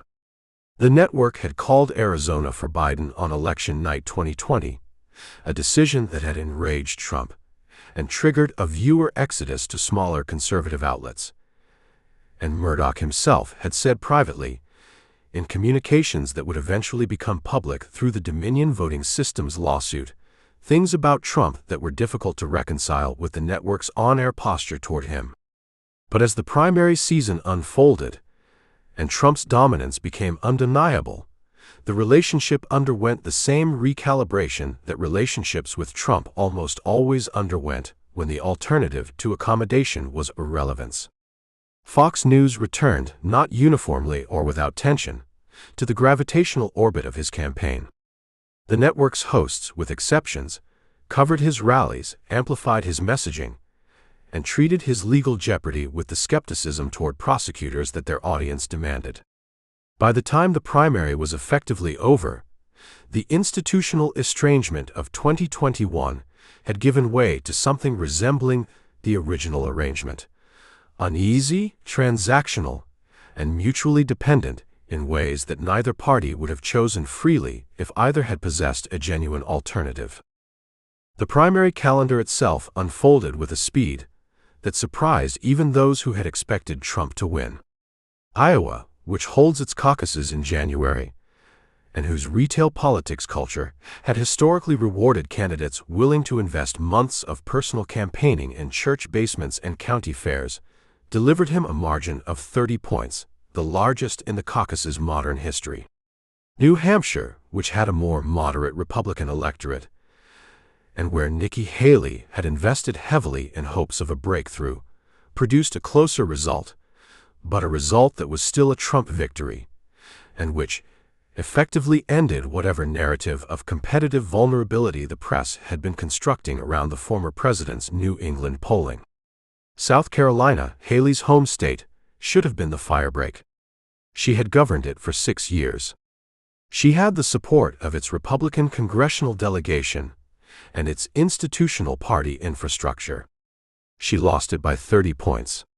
The campaign, which had never really been a campaign in the conventional sense, never a genuine multi-candidate competition, so much as an extended audition for the role of Trump's loyal opposition, was, for practical purposes, finished before spring. DeSantis suspended his campaign in January before New Hampshire, in a video address from Tallahassee that was notable for its muted affect and for the speed with which it pivoted from withdrawal to endorsement. An endorsement of Trump that the Florida governor delivered with the flat, slightly clenched quality of a man who has decided that the future requires a gesture his present self finds difficult to execute. The capitulation was complete and, in its way, instructive. DeSantis had entered the race as the candidate most likely to consolidate institutional Republican support around an alternative to Trump. He exited it, having demonstrated more convincingly than any of Trump's own arguments could have, that no such alternative existed within the party as it was currently constituted. The donor money, the think tank support, the favorable press coverage, the elegant argument about electability, none of it had moved the voters who mattered. The voters who mattered were Trump's, and they had been Trump's since before DeSantis had arrived on the national scene, and they remained Trump's long after he departed from it. By the time Nikki Haley finally suspended her campaign in March, the consolidation was total. Republican elected officials, who had spent 2 years maintaining careful ambiguity about their 2024 preferences, began announcing their support with the efficiency of men and women who have read the political weather and adjusted their sails accordingly. Senate Minority Leader Mitch McConnell, who had said on the Senate floor after January 6 that Trump was practically and morally responsible for the violence of that day, endorsed him. Marco Rubio, whose 2016 primary rivalry with Trump had produced some of the more personally unpleasant exchanges in the modern history of Republican debates, endorsed him.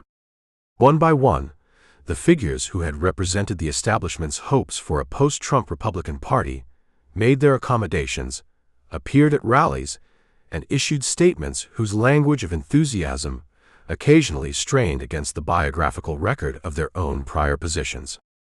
The consolidation was not merely electoral. It was psychological, institutional, and definitional. The Republican Party had looked into the question of what it was without Trump, had found the question unanswerable, and had returned, as if by the logic of a natural system reasserting equilibrium, to the only answer it had. Trump accepted these endorsements with the magnanimous brevity of a man who regards loyalty rendered late as better than loyalty withheld, but inferior to the loyalty that had never wavered. He was already looking past the primary, already repositioning the campaign's messaging and its resource allocation toward the general election, already engaged in the vice presidential selection process that would eventually produce one of the more consequential personnel decisions of his political career. The legal cases remained unresolved, the trial calendar still contested, the 91 counts still formally outstanding in courtrooms in 4 jurisdictions. None of it had stopped him. None of it had even slowed him in any way that the primary results could measure. He had taken the most hostile legal environment ever faced by an American presidential candidate and transformed it through a combination of tactical delay, political counterattack, and the particular alchemy of his relationship with his base, into something that resembled not a liability, but a kind of credential, proof for those already inclined to believe it, that the system's hostility toward him was itself the measure of his importance.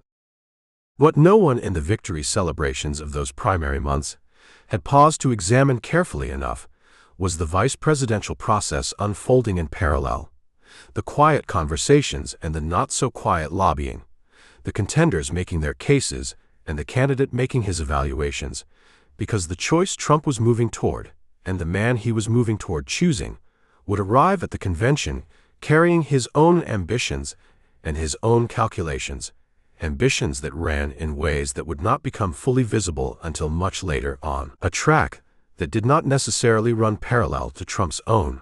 Chapter 77. The Butler Assassination Attempt. The sound arrived before the comprehension of it.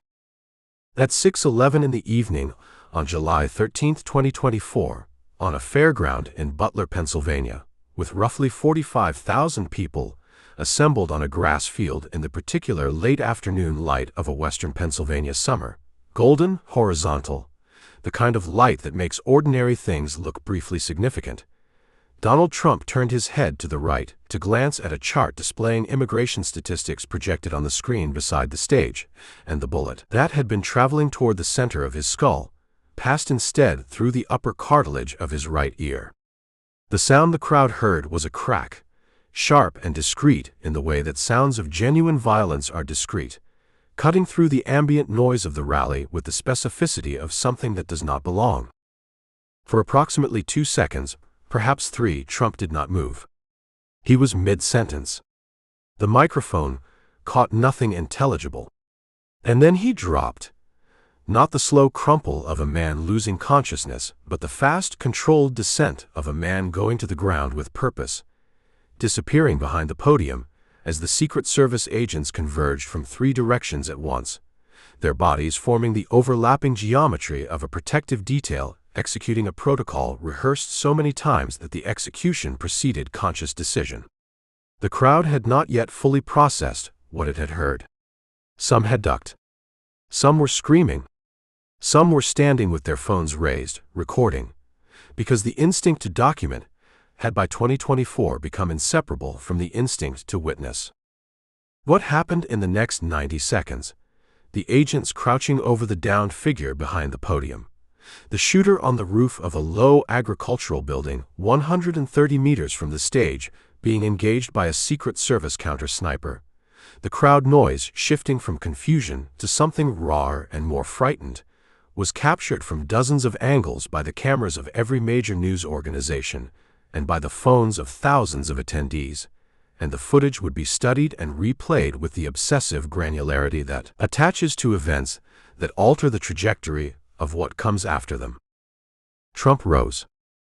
He came up from behind the podium with his fist raised, blood visible on his right ear and streaking down the side of his face and onto the collar of his white shirt. And he raised that fist 3 times with a deliberateness that could not be mistaken for involuntary movement. His mouth was forming a word or words that the microphone did not fully capture, but that lip readers and audio analysts would subsequently spend considerable effort attempting to reconstruct.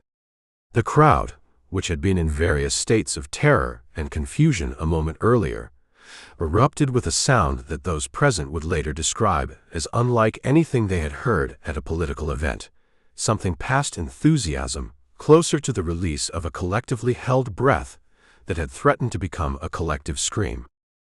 The image, Trump, fist raised, blood on his face, agents surrounding him, the American flags of the stage backdrop visible above and behind, would become, within hours, one of the most reproduced photographs in the history of American political imagery, the kind of image that arrives fully formed as symbol that requires no caption, that communicates something about power and survival and defiance that operates below the level of language.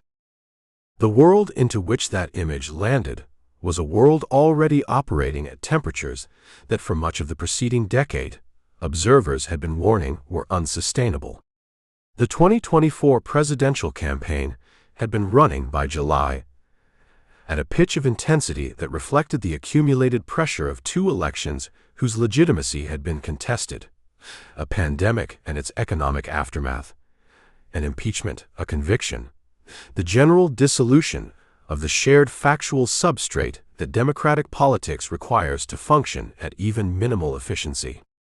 Biden and Trump were engaged in a rematch that the country, in its polling and its commentary and its collective exhaustion, had largely indicated it did not want. Two men in their late 70s, each carrying the specific burdens of their respective histories, prosecuting a campaign that felt to many observers less like a contest between visions of the future than like an argument about the recent past that had never been satisfactorily resolved. 3 weeks before Butler, Biden had appeared in the first presidential debate with a performance that crystallized, for millions of viewers who had held qualified concerns about his age and acuity, a question that Democratic donors and office holders had been asking in private for months: whether the incumbent president was capable of surviving a full second term, and prior to that, whether he was capable of winning one. The debate had produced a crisis within the Democratic Party of a kind that the modern primary system had never quite required it to navigate: a sitting president, the presumptive nominee, whose fitness had become the dominant subject of coverage in a way that his campaign's communications apparatus was structurally incapable of managing. Pressure was building from donors, from members of Congress, from the kind of senior party figures whose calls a president returns, for Biden to consider stepping aside.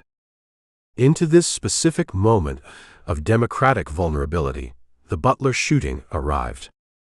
The core conflict that the assassination attempt imposed on Trump was not, in the immediate hours and days that followed, political. It was something more fundamental: the confrontation with physical mortality, with the specific randomness of violence, with the fraction of a degree difference between a bullet that grazed cartilage and a bullet that did not. Corey Comparator, a former fire chief who had been standing in the crowd with his family, was killed when he used his body to shield them. 2 other rallygoers were critically wounded.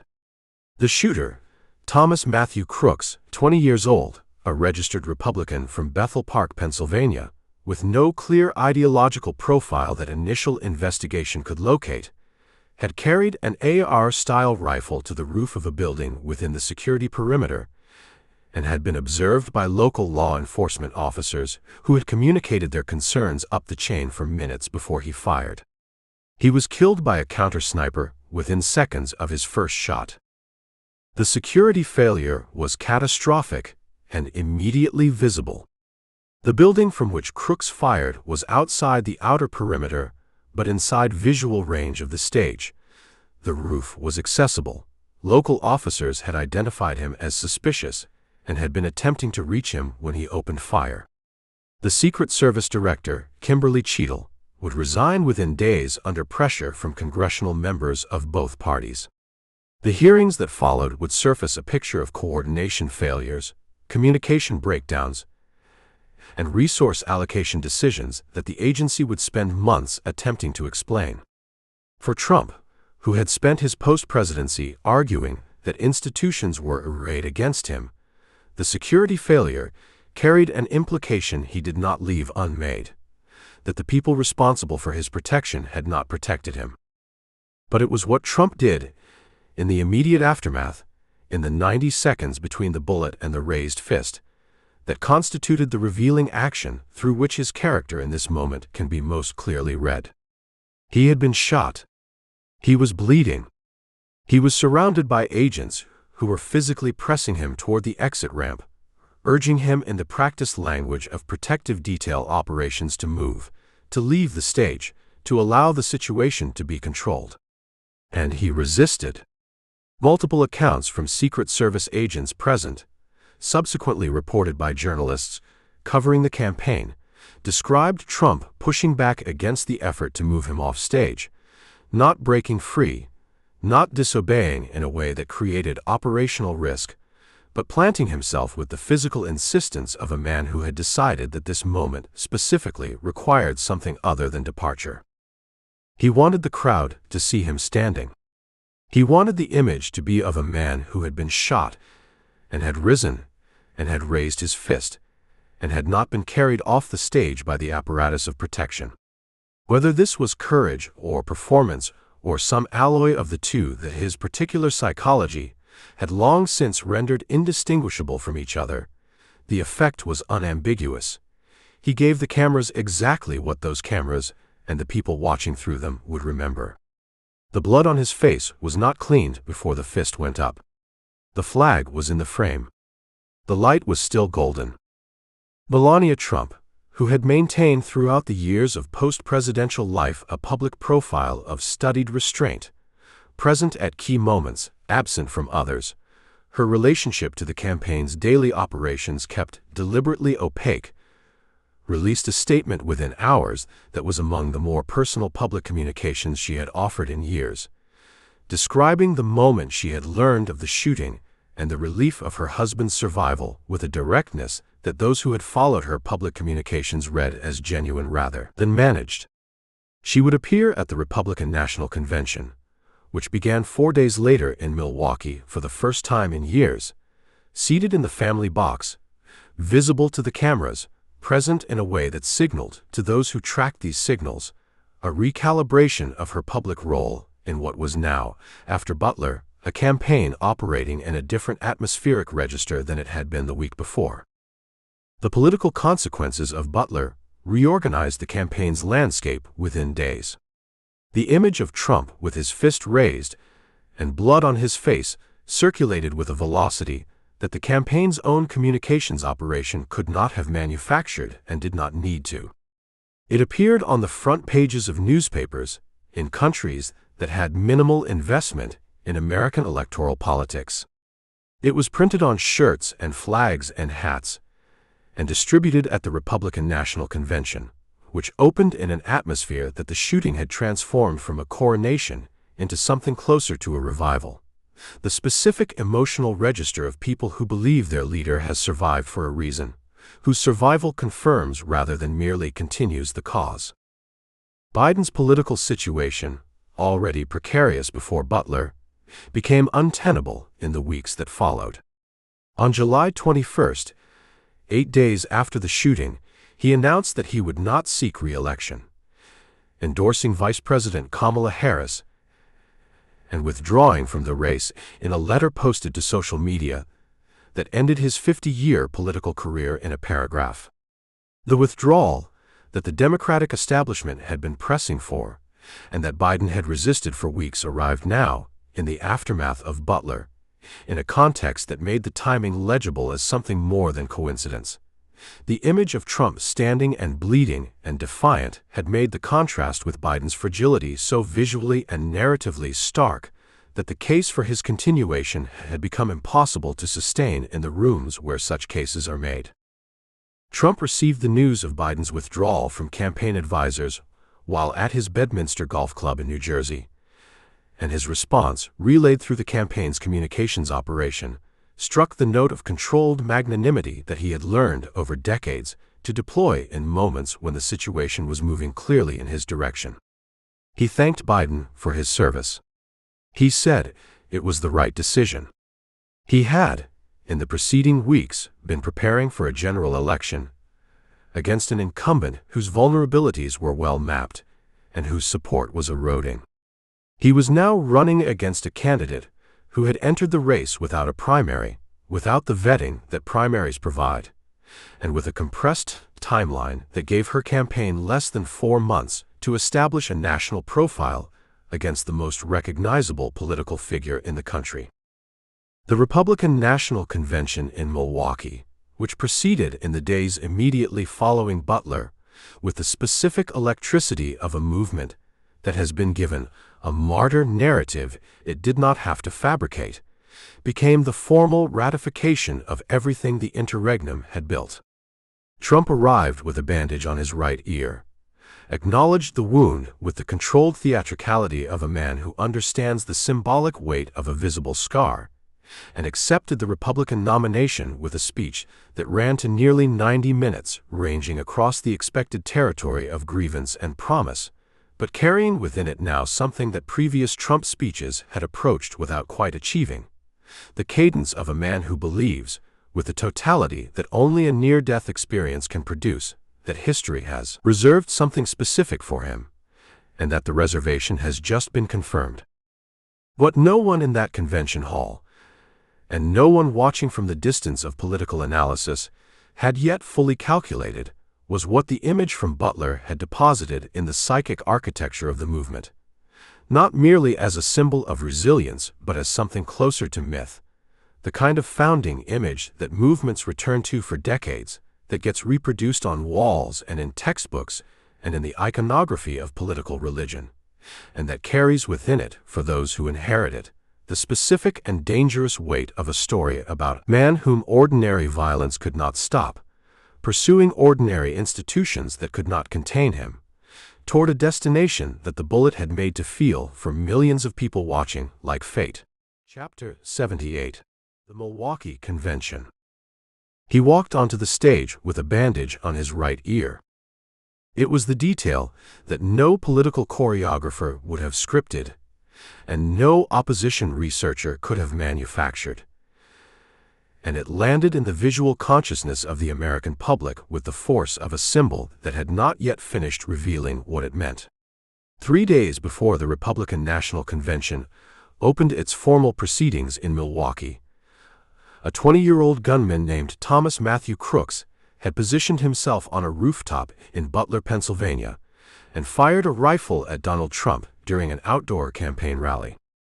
The bullet had grazed Trump's right ear, a matter of perhaps an inch or two of spatial difference between a graze and something far more consequential, and Trump had dropped behind the bulletproof glass that surrounded the podium. And then, in the moment that would be reproduced on the front pages of newspapers in every language on earth, he had risen. His face was streaked with blood. His fist was raised. His mouth formed the word that the crowd, 70,000 strong, was already chanting back at him. The image, the raised fist, the blood, the American flags rippling in the Pennsylvania summer heat behind him, was not merely a news photograph. It was the accidental iconography of a political movement that had spent 3 years constructing a narrative of persecution and survival. And here, rendered in blood and defiance, was the narrative made literal. When he arrived in Milwaukee on Monday evening and entered the Fiserv Forum for the convention's opening night, the bandage on his right ear was the first thing every camera found and every eye in the building sought. He moved through the arena's floor section among his delegates with the careful deliberateness of a man whose body had recently reminded him of its vulnerability, but whose public performance could not afford to acknowledge vulnerability in any form that his opponents might read as weakness. Those near him that evening described a man who was, beneath the performance, genuinely shaken, not in the way that the word is commonly used to denote emotional distress, but in the deeper, more existential sense of a person who has confronted, with a specificity that abstract awareness cannot approximate, the reality of his own mortality. And yet the performance itself was extraordinary in its discipline. He smiled. He pointed at supporters. He mouthed words of recognition at delegates he knew. The bandage was there, white and neat against the side of his head, and he wore it not with the self-consciousness of a man diminished by injury, but with the unconscious authority of a man who has decided, perhaps correctly, that the injury itself has become a part of his argument. The America that assembled in Milwaukee for the 2024 Republican National Convention was a country in a condition of sustained, low-grade institutional anxiety that the political scientists would spend years trying to adequately characterize. The Biden presidency, which had begun with the ambition of restoring a certain conception of normalcy to American governance, the ambition of lowering the political temperature, of making the executive branch boring again in the way that boring is a form of reassurance, had delivered a genuinely consequential legislative record, but had failed, in a more fundamental sense, to resolve the underlying tensions that Trump's first term had brought to the surface, and that the events of January 6th had calcified into something permanent. The border had become, in the political shorthand of 2024, a symbol of governmental failure that cut across ordinary partisan lines, Polling consistently showed that immigration ranked among the top concerns of voters who had not previously identified it as a primary issue. The economy had recovered from its pandemic disruption, but the recovery had distributed its benefits unevenly, and the lingering psychological residue of 4 years of elevated inflation, the sense that the cost of ordinary life had ratcheted upward in ways that wages had not kept pace with, sat in the gut of the working-class electorate like a grievance that no official statistic could fully address. And now, 3 days before the convention's opening, there had been an assassination attempt against the presumptive Republican nominee, and the country was processing that fact with the particular mixture of horror and political calculation that attends any event that is simultaneously a human tragedy and a historical turning point. The convention's core conflict was not, on its surface, a conflict at all. Trump had secured the nomination with a completeness that made the formal proceedings essentially ceremonial, the roll call a ritualized confirmation of a political reality that had been established months earlier on the primary calendar. But beneath the surface of the celebration, and running through the deliberations of the week's most consequential decision, was a tension that the bandage on his ear had not resolved but had, in certain ways, sharpened. The question of succession, of legacy, of what the movement Trump had built would look like when it eventually had to exist without him. The vice presidential selection was, in every presidential campaign, described as the most important decision a candidate makes before taking office, and the description was usually a polite exaggeration designed to inflate the drama of a choice that rarely determined the outcome of anything. In 2024, it was not an exaggeration. The attempt on Trump's life in Butler had made vivid what the actuarial tables had always suggested in the abstract, that a 78-year-old man, should he win the presidency, would be governing through his early 80s, and that the person positioned 1 heartbeat from the office carried a weight of potential consequence that no vice presidential selection since perhaps Lyndon Johnson's in 1960 had carried in such undisguised form. The field of candidates who had been publicly and privately auditioned for the role was a roster that revealed, in its composition, the competing impulses within Trump's political operation. Doug Burgum, the North Dakota governor, offered executive competence and Midwestern pragmatism. Marco Rubio offered Latino outreach and foreign policy credentials, though his Florida residency created a constitutional wrinkle regarding the requirement that president and vice president not be from the same state, a wrinkle that Trump's team had examined and ultimately decided was disqualifying. Glenn Youngkin, the Virginia governor, represented the model of a Trump-adjacent Republican who had won a purple state without fully embracing the most combative elements of Trump's style. And then there was JD Vance, the junior senator from Ohio, the author of Hillbilly Elegy, the Yale Law School graduate who had grown up in the Rust Belt poverty he had written about with such precision, and who had traveled, in his public political evolution, one of the more dramatic ideological arcs in recent American political history, from a man who had privately described Trump in 2016 as potentially America's Hitler, to one of his most aggressive and intellectually sophisticated defenders in the United States Senate. The revealing action of the Milwaukee Convention, the decision that functioned as the most precise keyhole into Trump's character at this moment of his life, was the selection of Vance, and specifically the manner in which it was made and the logic that drove it. Trump had been presented with competing arguments by advisors who were not subtle about their preferences. The pragmatist case pointed toward Burgum, or toward a figure who might help in a competitive state, who might broaden the coalition, who might reassure the institutional Republicans who had made their accommodations but remained privately uneasy about the direction of a second term.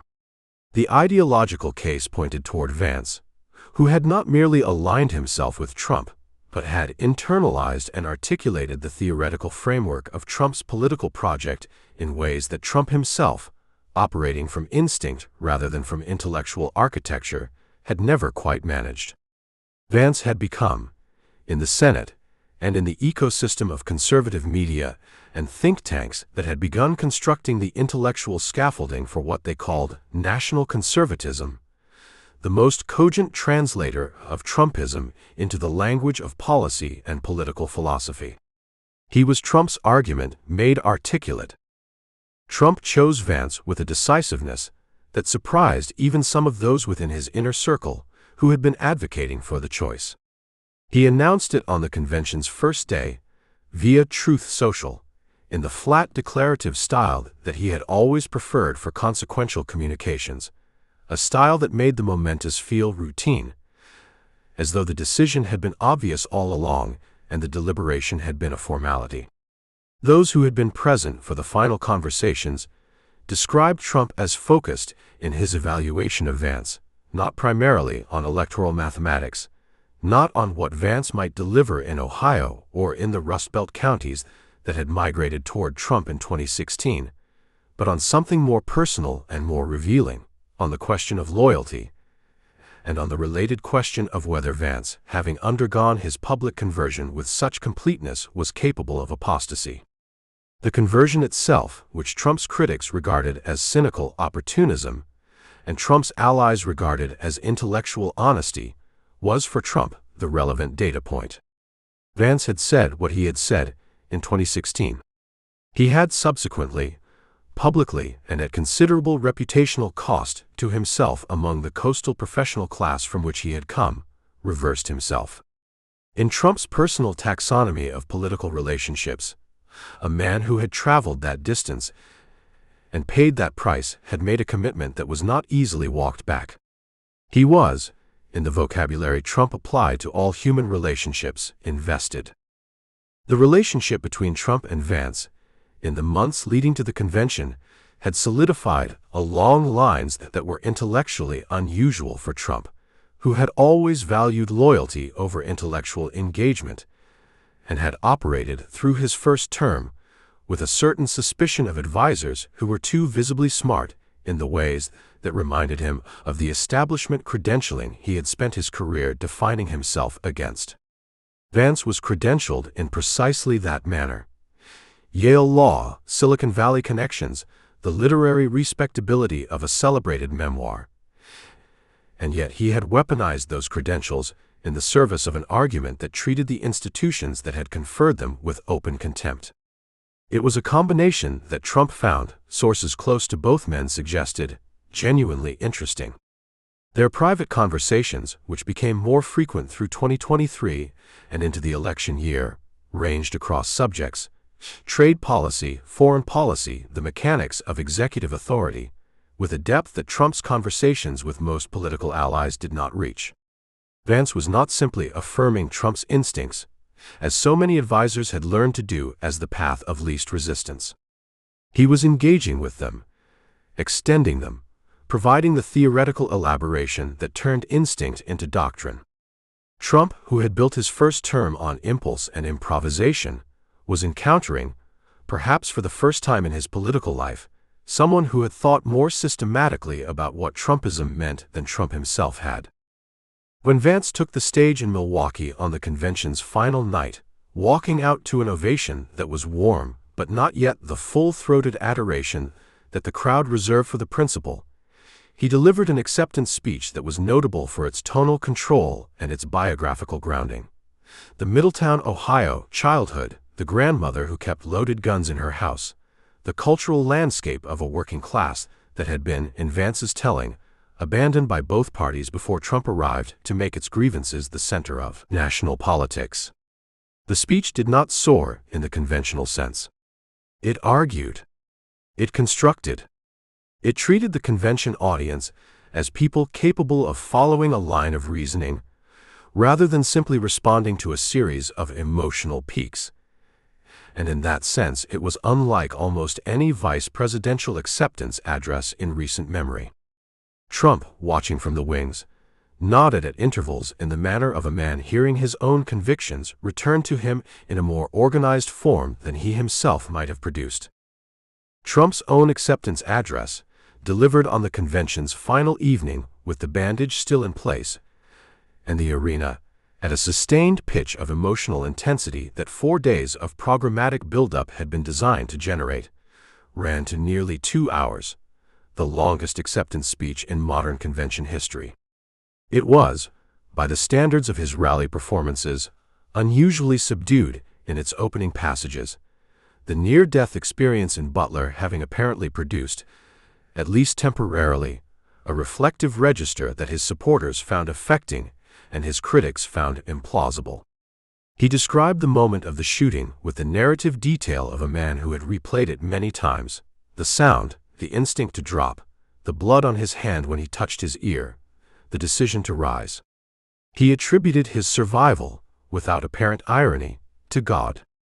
The crowd, which had been waiting for the bravado they knew, and the grievance they had come to receive, found instead something that functioned, at least in its opening, as something closer to testimony, and responded to it with the particular quality of silence that large crowds produce when they are genuinely moved rather than merely stimulated.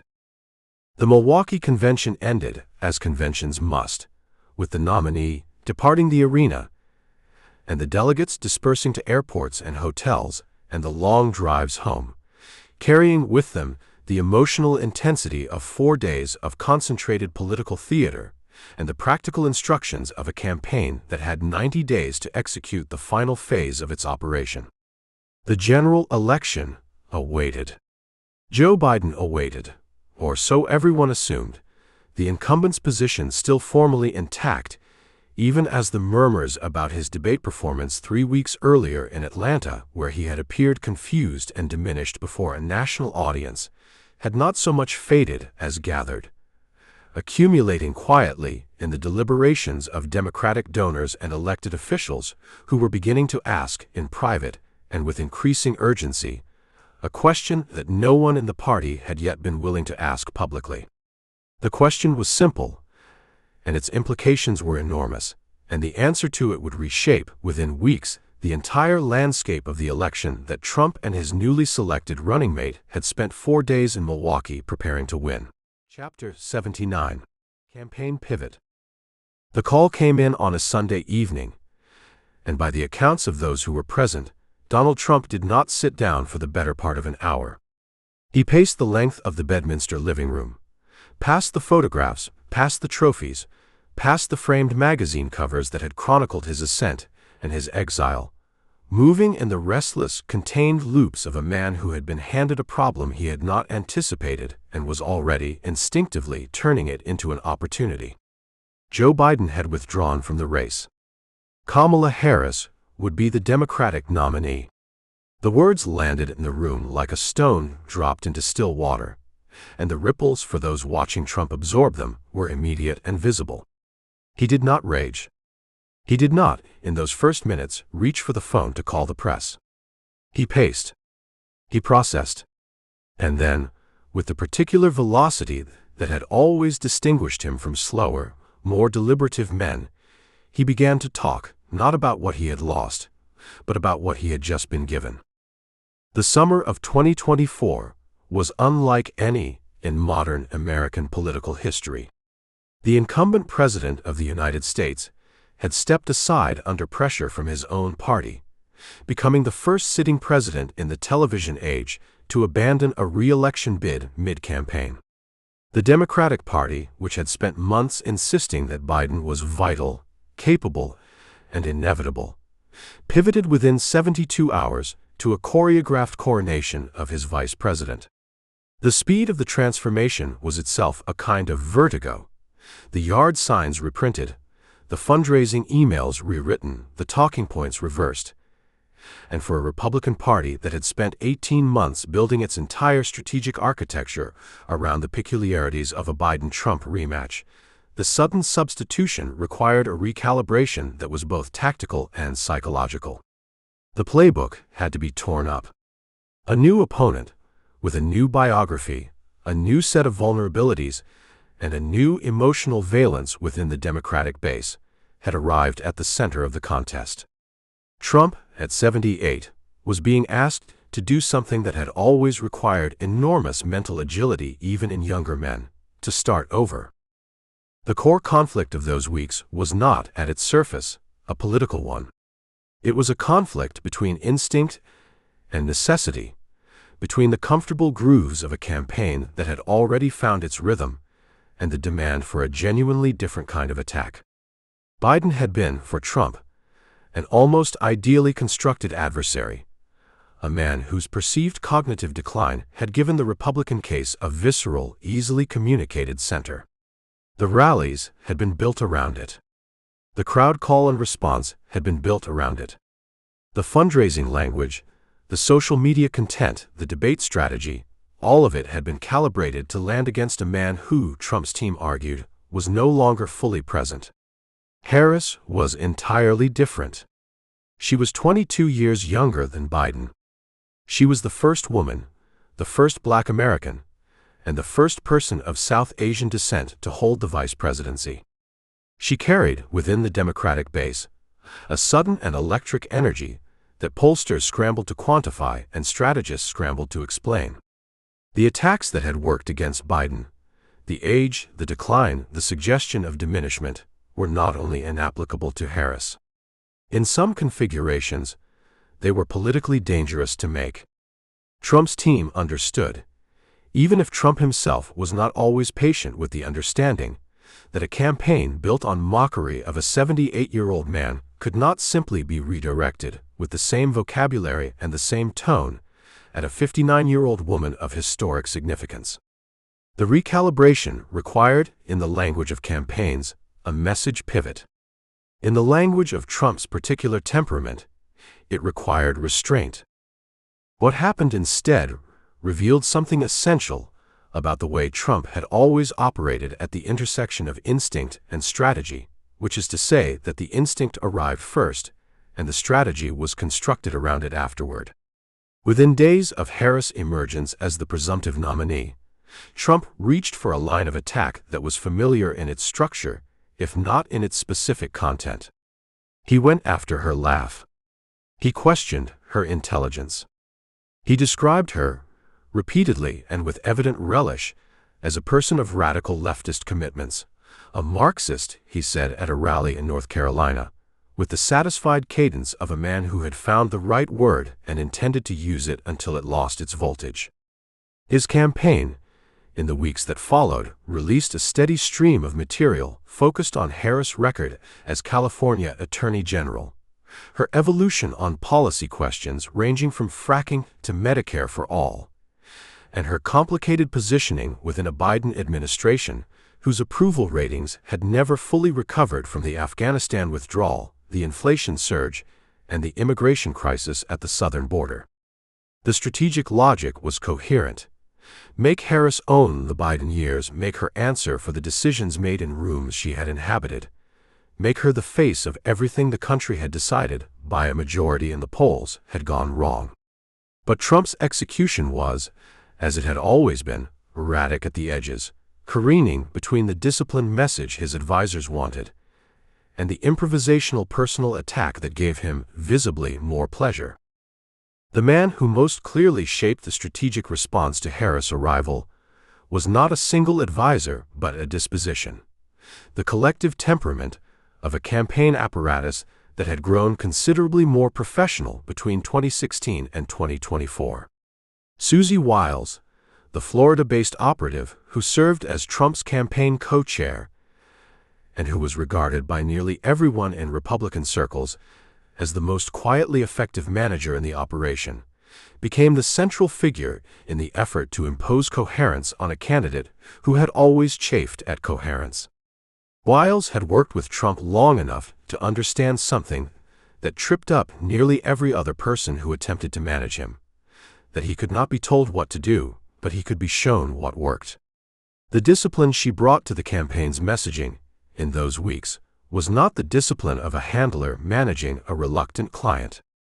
It was the discipline of a strategist who had learned to work with the current rather than against it, to steer Trump toward the attacks that were most effective by framing them, in conversation and in briefing materials, as the attacks that were most devastating to the opponent rather than the attacks that were most comfortable for the candidate. The relationship between Wiles and Trump in that period was a study in the management of an enormous and particular talent. She gave him room. She gave him options. And when he wandered too far from the terrain that was serving them well, she brought him back not with confrontation but with data, poll numbers, crowd response metrics, the granular intelligence of focus groups conducted in the suburbs of Phoenix and Detroit and Milwaukee that showed with remarkable consistency that economic anxiety was the issue that moved undecided voters, and that personal attacks on Harris' identity or biography moved them in the wrong direction. There was a moment in early August, at a rally in Atlanta, that functioned as a kind of keyhole into the particular tension of this period. Trump had been given a set of talking points focused on the Georgia economy, on inflation, on the cost of groceries, the kitchen table material that his team believed was the campaign's strongest ground. He delivered it for the first several minutes with the practiced fluency of a man who had been doing this for 9 years. And then, midway through, something shifted. He veered. He began to talk about Harris in terms that were more personal, more visceral, more instinctively Trumpian. He questioned her preparation, mocked a specific interview she had given, and deployed a series of impersonations that sent the crowd into the convulsive laughter that had always been one of the most reliable meters of his power over an audience. The advisors watching from the wings registered the moment with the particular attentiveness of people who have learned that their candidate's instincts are sometimes right and sometimes catastrophically wrong, and that the two are not always distinguishable in real time. The crowd loved it. The clips circulated. The coverage was mixed. And the campaign's internal debate, discipline versus instinct, message versus performance, continued unresolved into the following week and the week after that. What the pivot ultimately required Trump to confront was a question about the nature of the race itself.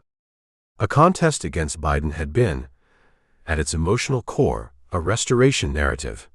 Trump returning to reclaim what had been taken, the country returning to a chapter it recognized, the whole enterprise wrapped in the language of retrieval and correction.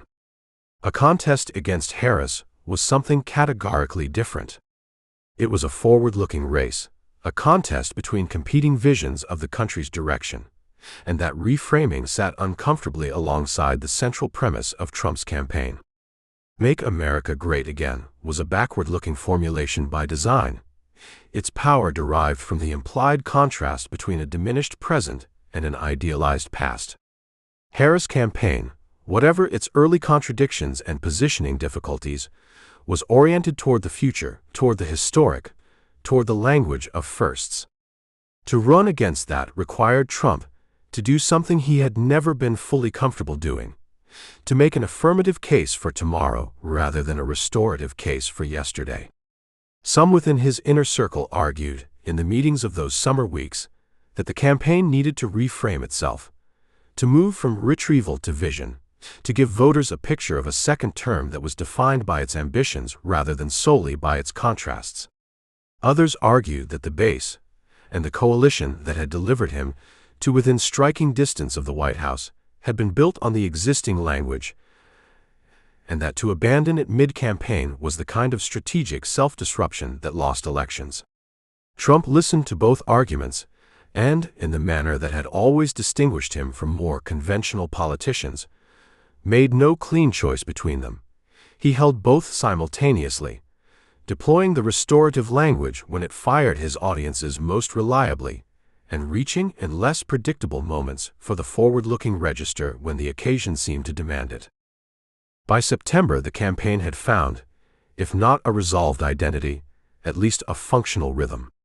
The economic message held the center. The attacks on Harris' record in California, the crime statistics, the prosecutorial decisions, the policy positions she had held and then qualified, and then revised, provided the operational content. And Trump himself provided the performance, the energy, the gravitational force that had always been, in the final analysis, the campaign's most irreplaceable asset. The rallies in the battleground states were enormous. The crowd enthusiasm, by every measure his team tracked, was running at levels that exceeded 2016 and approached the fever pitch of his most consequential moments. He had adapted, imperfectly and on his own terms, to the new opponent. He had not been derailed by the substitution. And he had demonstrated for those watching closely that the particular quality he possessed above all others, the ability to absorb disruption and convert it through some alchemy of ego and instinct into forward motion, had not diminished in the years of his exile and his legal siege. What no one in that room at Bedminster on the Sunday evening in July had fully reckoned with, and what the weeks of frenetic adjustment had not entirely resolved, was the deeper question of what a Harris candidacy meant not for the election but for the country, and what it meant for Trump himself that the historic nature of his opponent would become, inevitably, part of the story of his victory or his defeat. He was running not merely against a politician now, but against a symbol, and symbols have a way of outlasting the campaigns that produce them. The energy that her candidacy had generated within the Democratic coalition, the donations, the volunteers, the sudden surge of registration among young women in states that had seemed settled, was data that his campaign tracked but could not fully account for in its models. And somewhere beneath the pacing and the rallying and the relentless forward momentum that was Trump's native mode of existence, there was a variable his team had not yet found a way to measure: what it would mean, in the privacy of the voting booth, for millions of Americans who had never cast a ballot for a woman for president to decide for the first time whether this was the year they would. Chapter 80. The November 2024 Victory. The first word that reached him, sometime after 10 o'clock on the night of November 5th, came not from a network anchor or a campaign manager, but from the particular silence of a room that had stopped arguing with itself. The ballroom at the Palm Beach Convention Center had been running loud for hours. The brass horns, the chanting, the peculiar compressed electricity of 10,000 people willing something into being.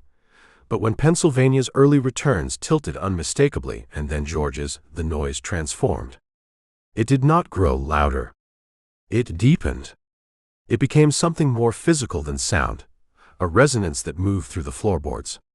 Donald Trump, watching from a backstage corridor, on a screen that someone had duct-taped to a folding table, stood very still. Those who were with him at that moment would later say with some difficulty that he did not visibly celebrate. He watched the numbers the way a man watches water finally rise to the level he had always insisted it would reach, not with surprise, but with a kind of vindication so large it had no appropriate expression. The America through which this election moved was a nation that had been arguing without resolution or rest for nearly a decade. Inflation, though retreated from its 2022 peaks, had left behind a permanent residue of resentment in the grocery aisle and at the pump. The southern border had become a wound that the Biden administration's political opponents had carefully kept from closing. 2 land wars burned in Europe and the Middle East, and somewhere between the news cycle and the kitchen table, millions of American voters had made a private accounting of their circumstances and concluded that the arrangement of the last 4 years had not served them. Exit polling would reveal, with a precision that surprised even seasoned analysts, how broadly that sentiment had migrated into communities that had voted Democratic for a generation, into demographic categories that campaign strategists had long considered durable parts of the coalition arrayed against him. Latino men. Young men of all backgrounds. Union households. The arithmetic of what was happening was not yet fully visible in those first hours, but its shape was already apparent. This was not going to be a narrow thing. The central tension of the 2024 campaign, the obstacle that had shadowed Trump's third run from its earliest days, was not his opponents, though they were formidable in their own succession of ways. It was the question of whether an electorate, even one fundamentally dissatisfied with the status quo, would choose a man who had spent the intervening years engaged in an unprecedented series of legal confrontations with the American judicial system.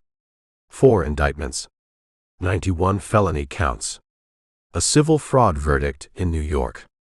A hush-money conviction in a Manhattan courtroom that made him the first former president in American history to be found guilty of a felony. His advisors had debated internally, sometimes fiercely, whether the accumulation of these proceedings might finally locate the threshold that his political career had, against all expectation, never encountered. They had not located it. Instead, something stranger had occurred. The legal jeopardy had functioned for a significant portion of the electorate, not as disqualification but as evidence. Evidence of a system bent against him. Evidence of a political class so threatened by his return that it would deploy the instruments of justice as weapons. Whether or not that interpretation was accurate was, in the democracy's brutal arithmetic, largely beside the point. It was believed, and belief, as Trump had always understood better than the people who studied him, is the operative currency of political life. The moment that perhaps best illuminates what kind of candidacy this was did not occur in a debate hall or a policy briefing. It occurred on July 13th, in Butler, Pennsylvania, when a bullet fired from a rooftop passed through the upper cartilage of Trump's right ear, and he rose from the stage, fist raised, blood visible against the white of his collar, and the crowd's anguished intake of breath converted within seconds into something closer to religious experience.